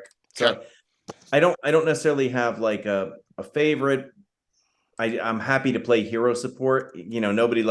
So many people don't like playing clerics, and I like playing clerics. I'm a Christian, and so for me, I can like bring an aspect of theology into it to like make it make the cleric a little more real, so he's not just like he's not a band-aid for the other players, and bring the role-playing aspect out. That is still why I say second edition is so great, because they gave you, and Eric Boyd, if you know him, he wrote all those Dungeon, Forgotten Realms, deities books. What a genius he is. The second edition specialty priest gave flavor to all of and it made them their own classes. Yeah, Some were more combative, some are more mystical, some are yeah, rogue type, and I think that I'm not edition warring, but I think the later editions kind of lost that. yeah. So You know what, the fifth edition has done a great job bringing like some old gamers back to the game that might not have, attracting new players in, you know. But I think you're right. There's some things like I love D&D daily, like seeing like his vast collection of stuff, and especially like those splat books, like the complete book of dwarves, complete book of elves, oh the yeah, complete book of bards, the thieves one was incredible, because I mean it's just a treasure trove of like information on thieves guilds and all sorts of stuff, give you some options, some really cool options to figure out, how you want to go with your game. Yeah, How you want to tweak it and how you want yeah. a direction, and why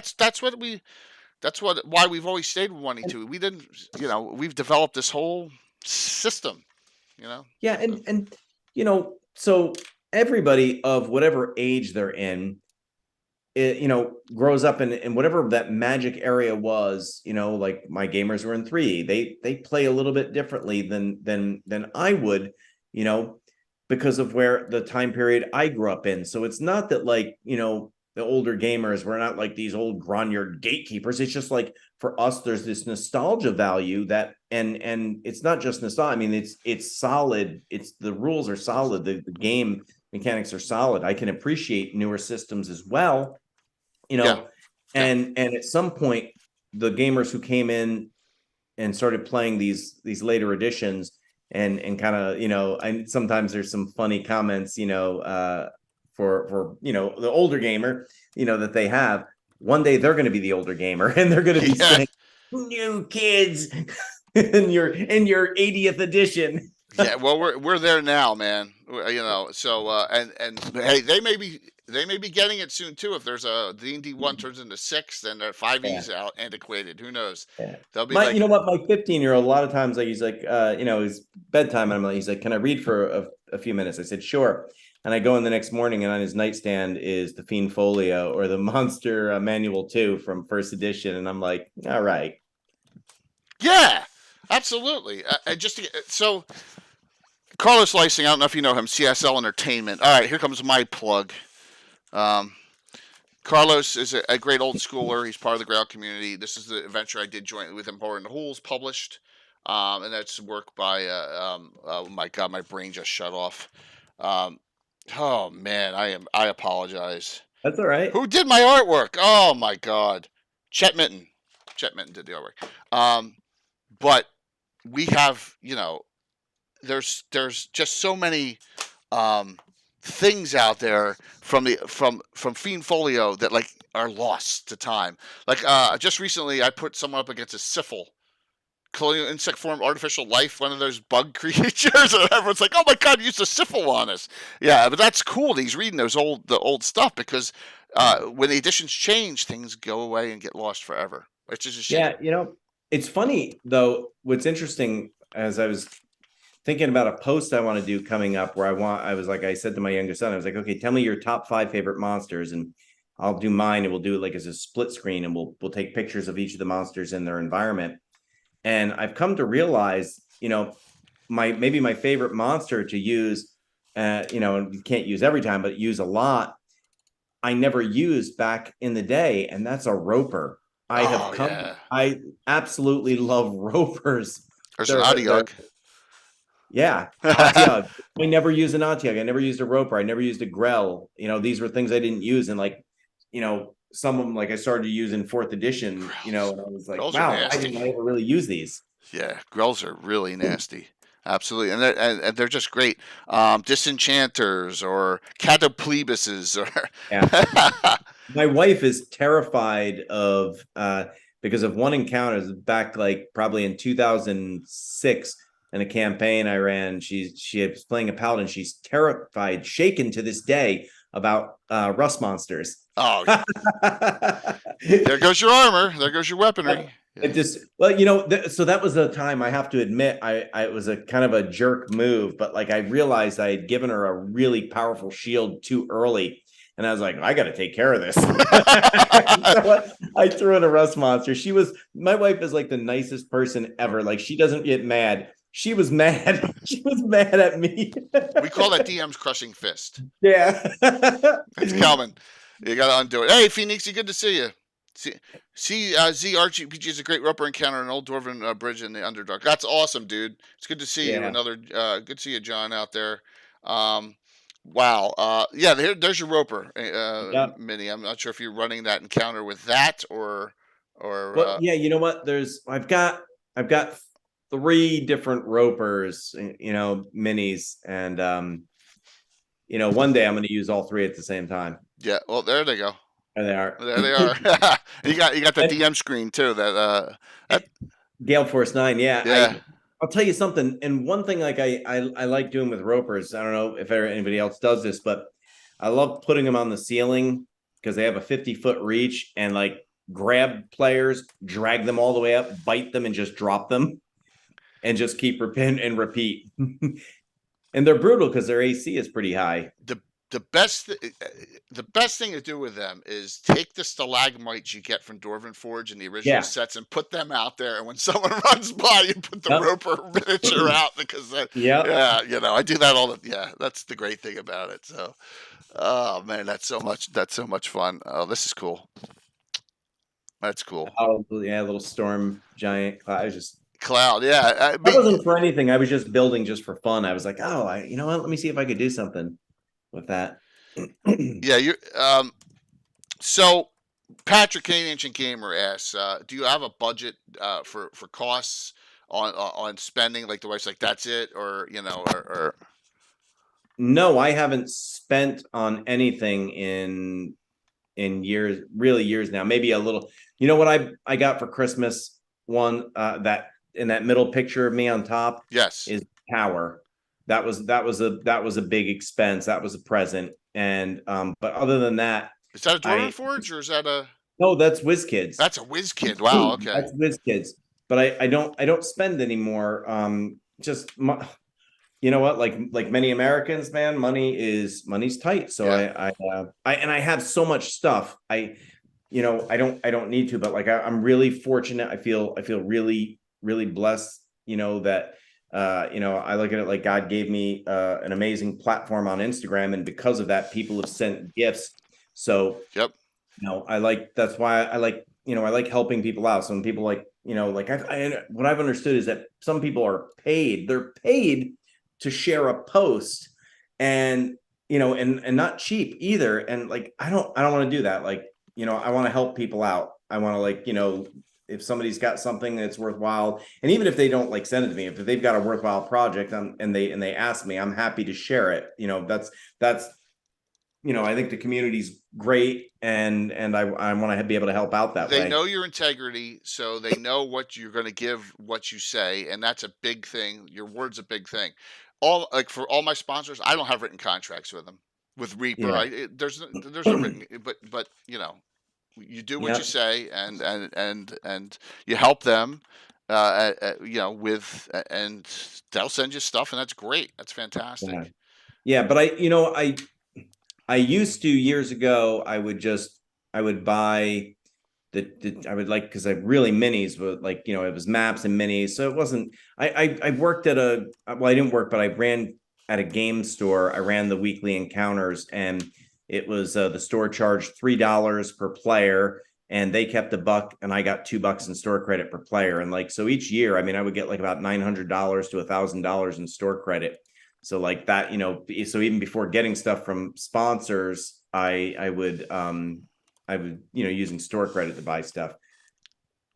I think you can, but listen, you can go cheap. I don't think you have to, you don't have to break the bank in developing your collection. I mean, WizKids they started putting out the 2D acrylic minis. They look amazing. They're easy to store, and you can get like amass a pretty good collection for like, like each set is like $15. That's amazing. Yeah. And when you combine that with like battle maps, Yep. Pathfinder battle maps, I for years that's how I ran. And I still like Theater of the Mind. Some of the best adventures I ever had were Theater of the Mind. Or a big mat where you're using dry erase marker. Yeah. You know, Yep. back Exactly. before we had we didn't have painted miniatures till the early 2000s. As far Yeah. as monsters, we always had characters, but there were too Yep. many monsters. And then the D&D and then WizKids after that came out with a series of plastics Yep. that helped. And then when 3D printing came out, Reaper really started knocking off. Can't call them certain, they can't call them the exact names in most of the instances, but and that's it. Those bones purchases have really helped us with a lot of the creatures that we really The needed. Bones Kickstarters are like, the buy-in is so ridiculously low for what absolutely. you know. We got two of the ships. We got two of those big ships. That was the biggest regret I had, man. Oh, I didn't do it, and I every time I see it now, I kick myself so hard because that ship is unbelievable. it's like 42 to 44 inches long. You can change the front on Yeah. it, and there's one that's glow in the dark. I don't have the glow in the dark one. I didn't know if we'd utilize Yeah. it, but for our game, it is. But it's so large on my table. It's hard to do any No, maneuvering with it. It's so big, but it yeah. on that account, I mean, there's also it's not the fully complete form three-dimensional ones, but Tabletop Things, they do ships, and they do ghost ships, and they do a dock system too. Now, I've used their dock system not just as docks, but because they're adjustable in height. I've used them for scaffolding. I've used them for interior of mines. So Tabletop Things is also, and again, a small American business, and Tom, who owns it, he runs it with his wife. Like, they're really good people. In fact, Tom from Tabletop Things and Kevin from Galdoria Games were in the they played in the online GaryCon game with Joe and his brother, Oh, cool. and I featured their products in it, and that's up on my YouTube channel. And I think there may be a link. Oh, in my bio, there's a link for that game. It's, it's a fun few hours to watch. Absolutely. Having those names just gives gives legitimacy to everything you're doing. Is like, wow, Joe wants to come to my place. It's always humbling. To have those people play. So when you do a remote game, are you remoting in and you playing on your tabletop, or are you VTTing it, or you Theater of the Minding in a remote? I don't really do virtual. I've done virtual a couple times, and at the time when I did it, some friends had this incredible system called Vorpal Board, and I was Vorpal going to Board. ask you about that because Yeah, that's so that. Vorpal. Yeah, Yeah, so Vorpal Board's like, it was basically like an arm where you can. Excuse me. it's okay. It was an arm where you could attach your camera, and it ran off their app, so you were actually getting live feed of your setup and the players. And players could like use their cursor and hover over the image, and on their screen it would blow up and give close-ups, and you could. So I think, sadly, I don't think that venture took off. So I don't know that Really? support for that. Yeah, it's a shame, because they originally were setting it up to do Board games. remote board games, and it was and I thought for sure, like, as terrible as like the lockdowns were, I was like, wow, this could be really good for you guys. I'm surprised. I'm surprised Yeah. because I thought they had a home run. Because let me tell you something. There's a lot of online. There's a lot of people who want to play besides the one. I know they have the Catan site, but I'd rather. Yeah. There's Divine Right would be another one of those classic TSR games. All those Yeah. board games. It would be. I thought it was perfect for it, but that's a shame to hear. Yeah, it is. But No. that's what I used, and I played in a couple games, using Roll20, and I just, for me, it was okay, but for me, nothing replaces that. You're right there across from people. You're seeing their reactions. You're seeing their hand fidget. The little tells and things. That you need to pick up on as a DM. It's just that it's just it can't be replaced. So what I'll do is when I remote in Ed and all them, I'm the only one at the table. I got multiple camera angles. I will move the figures for them. Yeah. That's how I do it. It's on my table, but I use like this side of the table. I like you Yeah. can't I got to limit what I do. But that's kind of the way we play Yeah. with all those people remoting in. Yeah, Yeah. I'm not a So, VTT guy either. so is your weekly game is in person They're or all remote? here in person. Yeah. Okay. How many people do you have? I usually have four. Oh my god, I can't even count. Four regulars: Walt, Tom, Alan, and Bill. Every Thursday, yeah, and then Tim sometimes when Tim's available, and then Mark's in Ohio, but so he'll remote in once. What do you find to be for you as a DM your sweet spot for amount of players? We play two characters each though. Oh, okay. Oh yeah. I play old school style. I play it's so. You need it. I'm not gonna take credit. I created the West Marches style, okay, way back in the '80s. They call it West Marches game, but that's what it is. Pool of players. If someone's not there, we may bring in alternates. Yeah, it runs as we have 27 adventure groups. It's a little crazy. That is nuts. It's nuts. Over 43 years, we got like Alan's got like 70 player characters. Yeah, I like 5. I have 6. One of my gamers had, well, my son joined the game making it 6, and I was like, it's my son. I get to play D&D with him each week. So that's awesome. 6 is great. And then the one player had went away to, for work for over a year. And then then he got transferred back to the area and he came back. And I was like, of course you get to come back. You were part of the group since 2010. So, so it's 6 now. 6 is cool. As long as there's no animal companions. So six. Here's one thing. Do you NPC a character in the group? Sometimes. Okay. In the last campaign, they ended up picking up a couple henchmen, who were NPCs. Nice. And usually so they kind of fade to the back. I keep their stat block. I don't write out a full character sheet. I'll use one of the NPC stat blocks in, the monster manual for 5e, and I'll just apply that, I'll just, if I want to change their armor class or to hit, but I use that. So they're not like a fully formed character in terms of mechanics, but I try to give them, full range of characteristics, to feel real for the players. And hopefully that they, sometimes get attached, because that makes it especially good when you betray them with that character. There's nothing better than betrayal. Damn, it hurts. So actually, we have Mike on Celestian, who actually did a lot of the coding for Fantasy Grounds for the classic D&D, which is like he wrote the code for Temple of Mental Evil and all them because it's 2e, which WotC went for. So it's not like they're averse to not doing old school stuff. They let that happen. So the old school does exist out there, in a different just in that format, which is cool to know. Yeah, so, yeah, it's neat.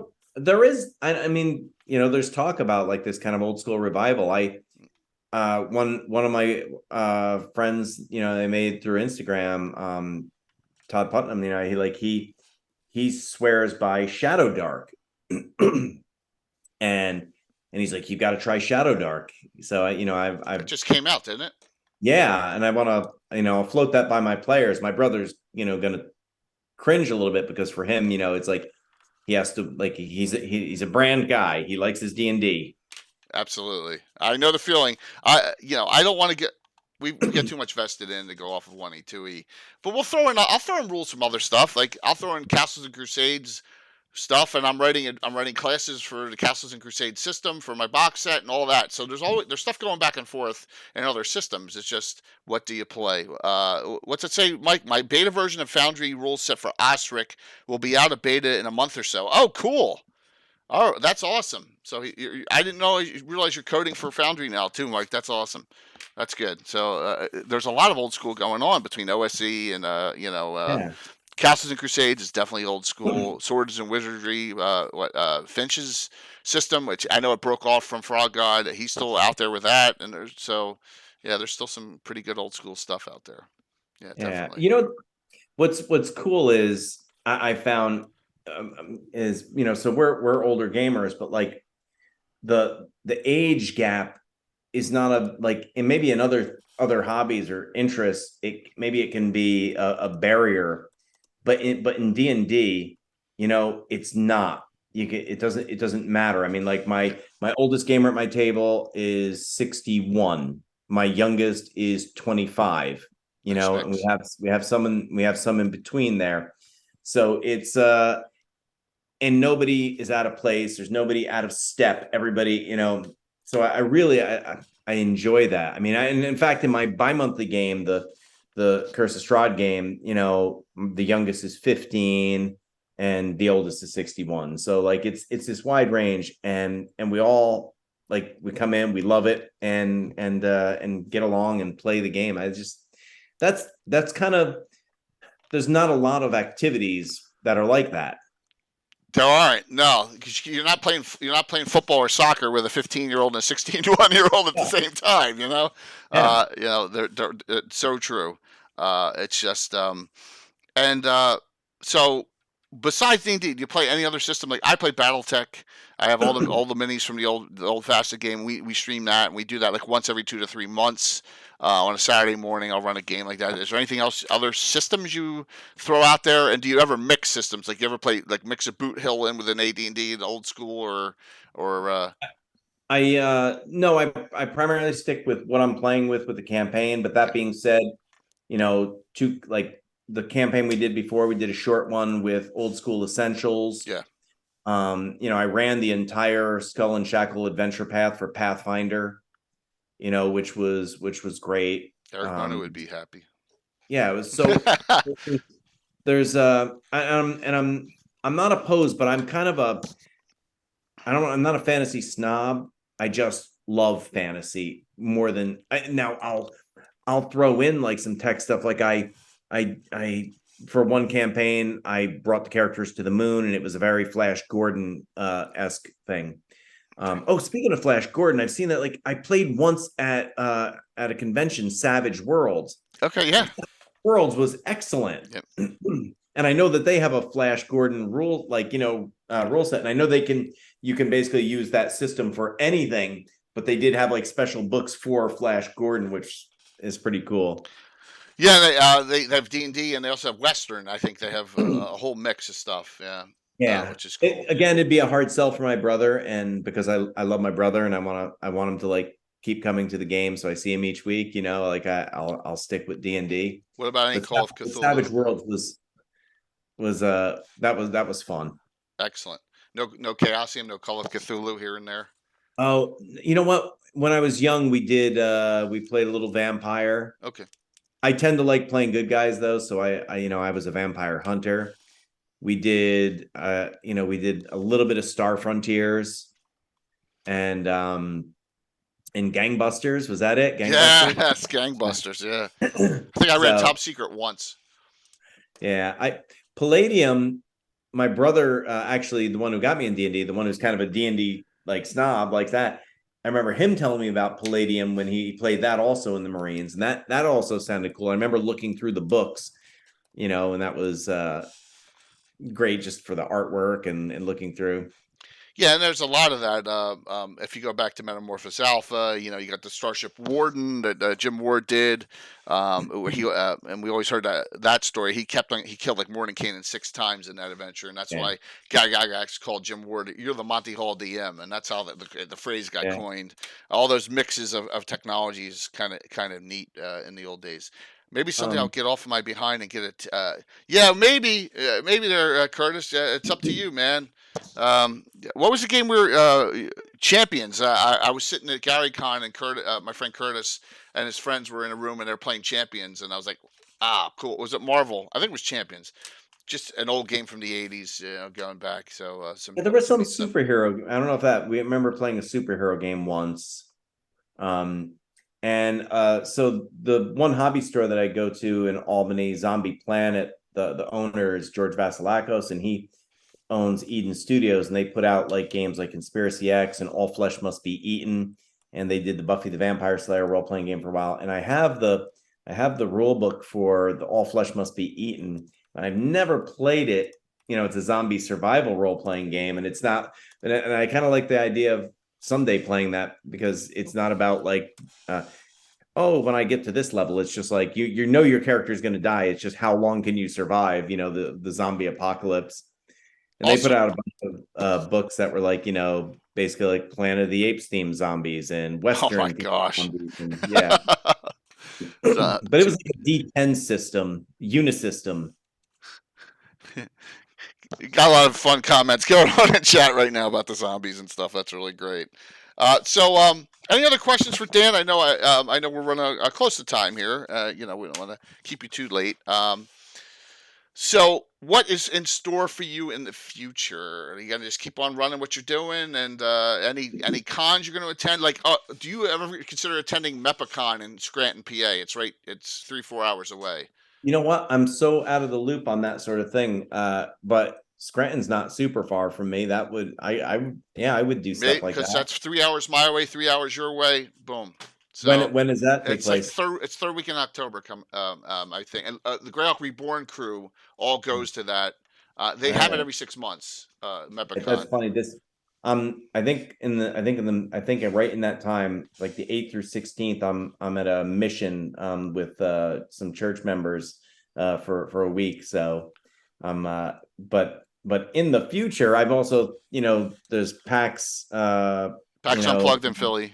Yeah. Yep. So I would love to go there just to meet up with people that I've become friends with, in the community online that I haven't met in person. That would be great. Absolutely. We're not that far apart. So, as far as distance goes, I live right outside Philly. So, okay. Right on. Eagles guy here. Upstate New York, Buffalo Bills? Me? No. I'm the only sport I ever was interested in and played was judo. Okay. Yeah. That's great, though. I wish I'll actually be in Pennsylvania in August on vacation in Lancaster County. Oh, okay. Very cool. Yeah. Nice area. Amish Mennonites. But as far as, the game I'm in right now, I'm running. It's not my favorite campaign I've run, but my brother he resurrected his original favorite character of all time. And, so it's like an alternate reality version of him. And I promised I would take the campaign to 20th level so that he could get him to 20th level. And then I'm not sure what I want to get, if I want to go to homebrew, or I may return back to the Forgotten Realms. I'm not even necessarily a huge Forgotten Realms guy. I like it, but it's so well known and all the lore. So I always go into it telling my players, like, whatever you think you know about Forgotten Realms, forget you know it, because I'm going to change it. Because you may know, because I have one friend, he knows a lot about Forgotten Realms, way more than me. And I'm just like, I don't want to have to be checked on knowledge by my player. And I don't want to have to go through and read myriad novels. I want to take the basic information and make it my own. It kind of go back to like the original box set for Forgotten Realms. It was still so new. Yeah. So our community is spoiled here. Every 2 to 3 months, Ed comes on the show and just talks lore and it makes up Greyhawk lore for us even. So, we're kind of spoiled with Ed. And we talk about the books he wrote and what he was thinking. And he always goes, there's stuff that they left on the table. It's still under NDA. I can't discuss it. The clips are off. But he's making up good new stuff all the time. He's got a Patreon now, which is going gangbusters too. So what a great guy. And I'm not a Forgotten Realms guy at all. Not at all. So, but I respect what he's done, and he's like the big active one out there. We've had a lot of others, like Len Lakofka came on the show like 40 times before he passed. It's just a shame. It's starting to happen. Yeah, it's really starting to happen. I really loved I'm not necessarily a big documentary guy, but like the Eye of the Beholder, with the and just hearing those accounts from like the original guys, like that was so spellbinding for me. I sat there and just listened and clung to their every word. I'm it's one of the things when one day I get to GaryCon, I really like those panels, like, and just being able to, like, to hear from, like, where the wellspring where it came from. Absolutely. We've learned stuff on discussion here. Like Len created Nistel's magic aura. I would have never known that. That you would have thought that that's actually Nistel's a family name from real people. You would have thought one Yeah. of them created it. Like, it's just the weird things we found out over the years. The Monty Hall DM thing with Jim Ward, I didn't know. Yeah. And it's just and some of that's kind of going away now. Like Scott Benny just passed, and he did some unbelievable stuff in Dragon magazines Yeah. back in the day. And so that's why this 50th anniversary GaryCon, I'm super excited about it. Super, super excited. Yeah, I have a friend who I think he really wants me to code DM, and he was like, "Listen, just come out. I'll take care of the room." And so I've juggled that, or whether or not I'm going to be, with my crew. But either way, I would like to go there. Yeah, I would like to go.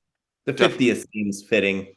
Yeah, absolutely, absolutely. It's gonna be a wonderful time, and just you know, I guess we can keep the communications channel open there because a lot of people who plan GaryCon actually are part of the community, and they, Yeah. so we know what we kind of get the insider information.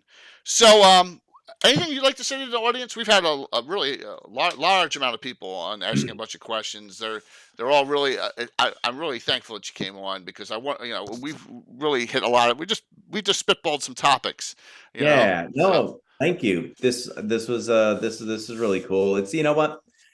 It's one. I don't know if you ever see that meme where it's like the guy, he's like got the pepper shaker and it's like over the food. He's like, and he's just pouring it on. It's like, normal conversation, me talking about D&D. Like, I could talk for hours about this, and Absolutely. I have my wife's attention only for so long. Before she won't say anything.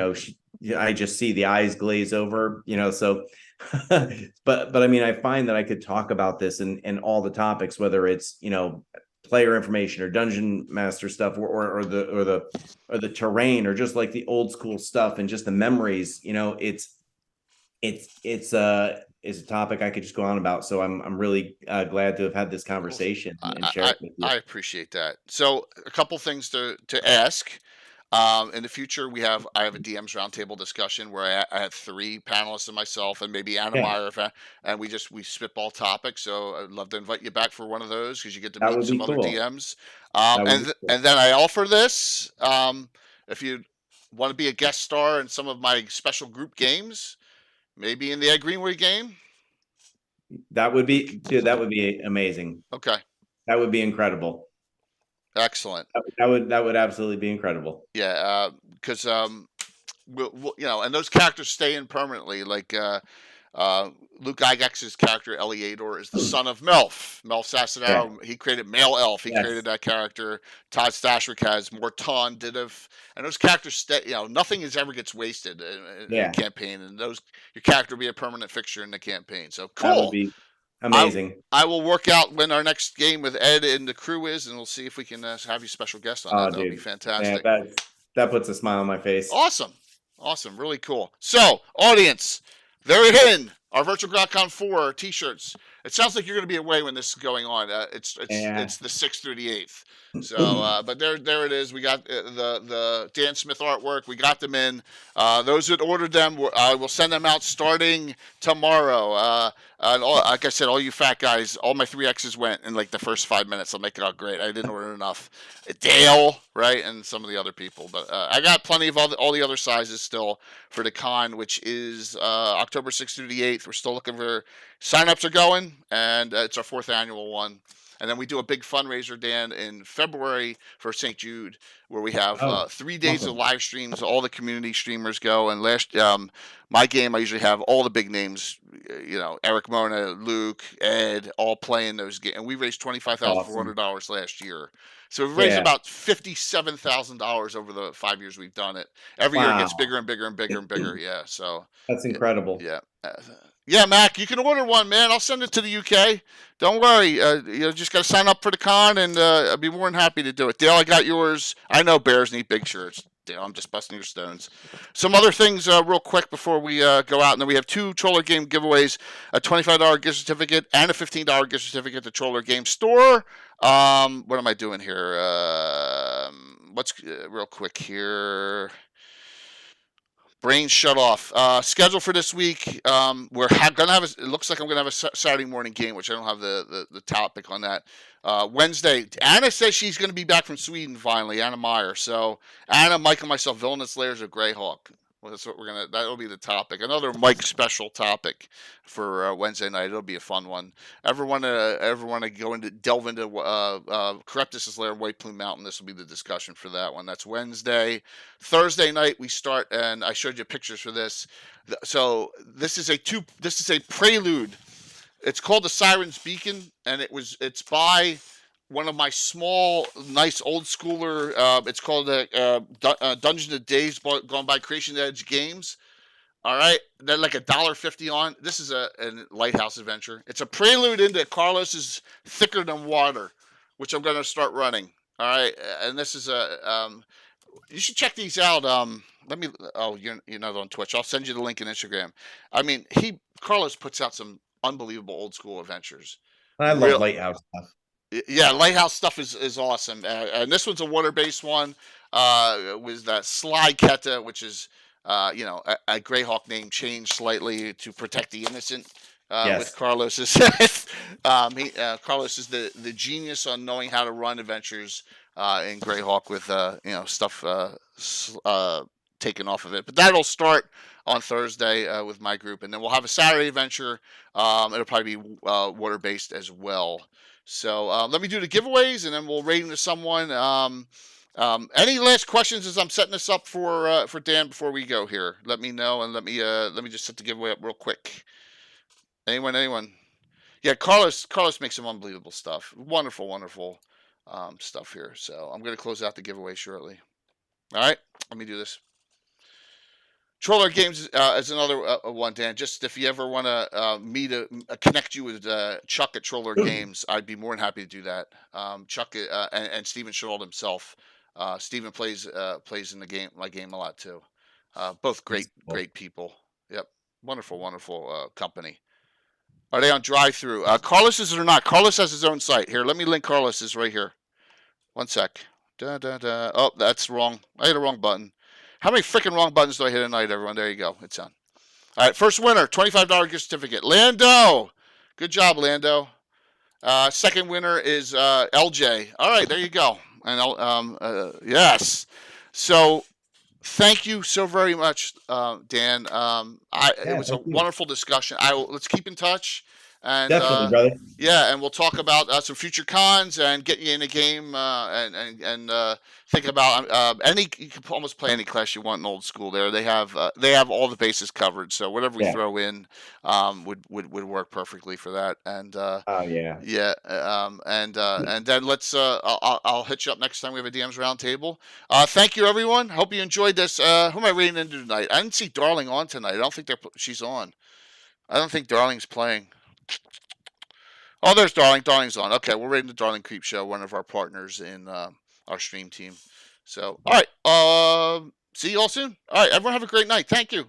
Let me hit this off, and then if you can hang for 1 second. Yeah. I'm going to hit the wrong button. There we go. Yeah, imagine, Dan, DMing, setting up, doing all that, and then running the stream while I'm DMing, too. Dude, I think that's probably why I haven't really done a lot of, like, when I ran those couple games, I had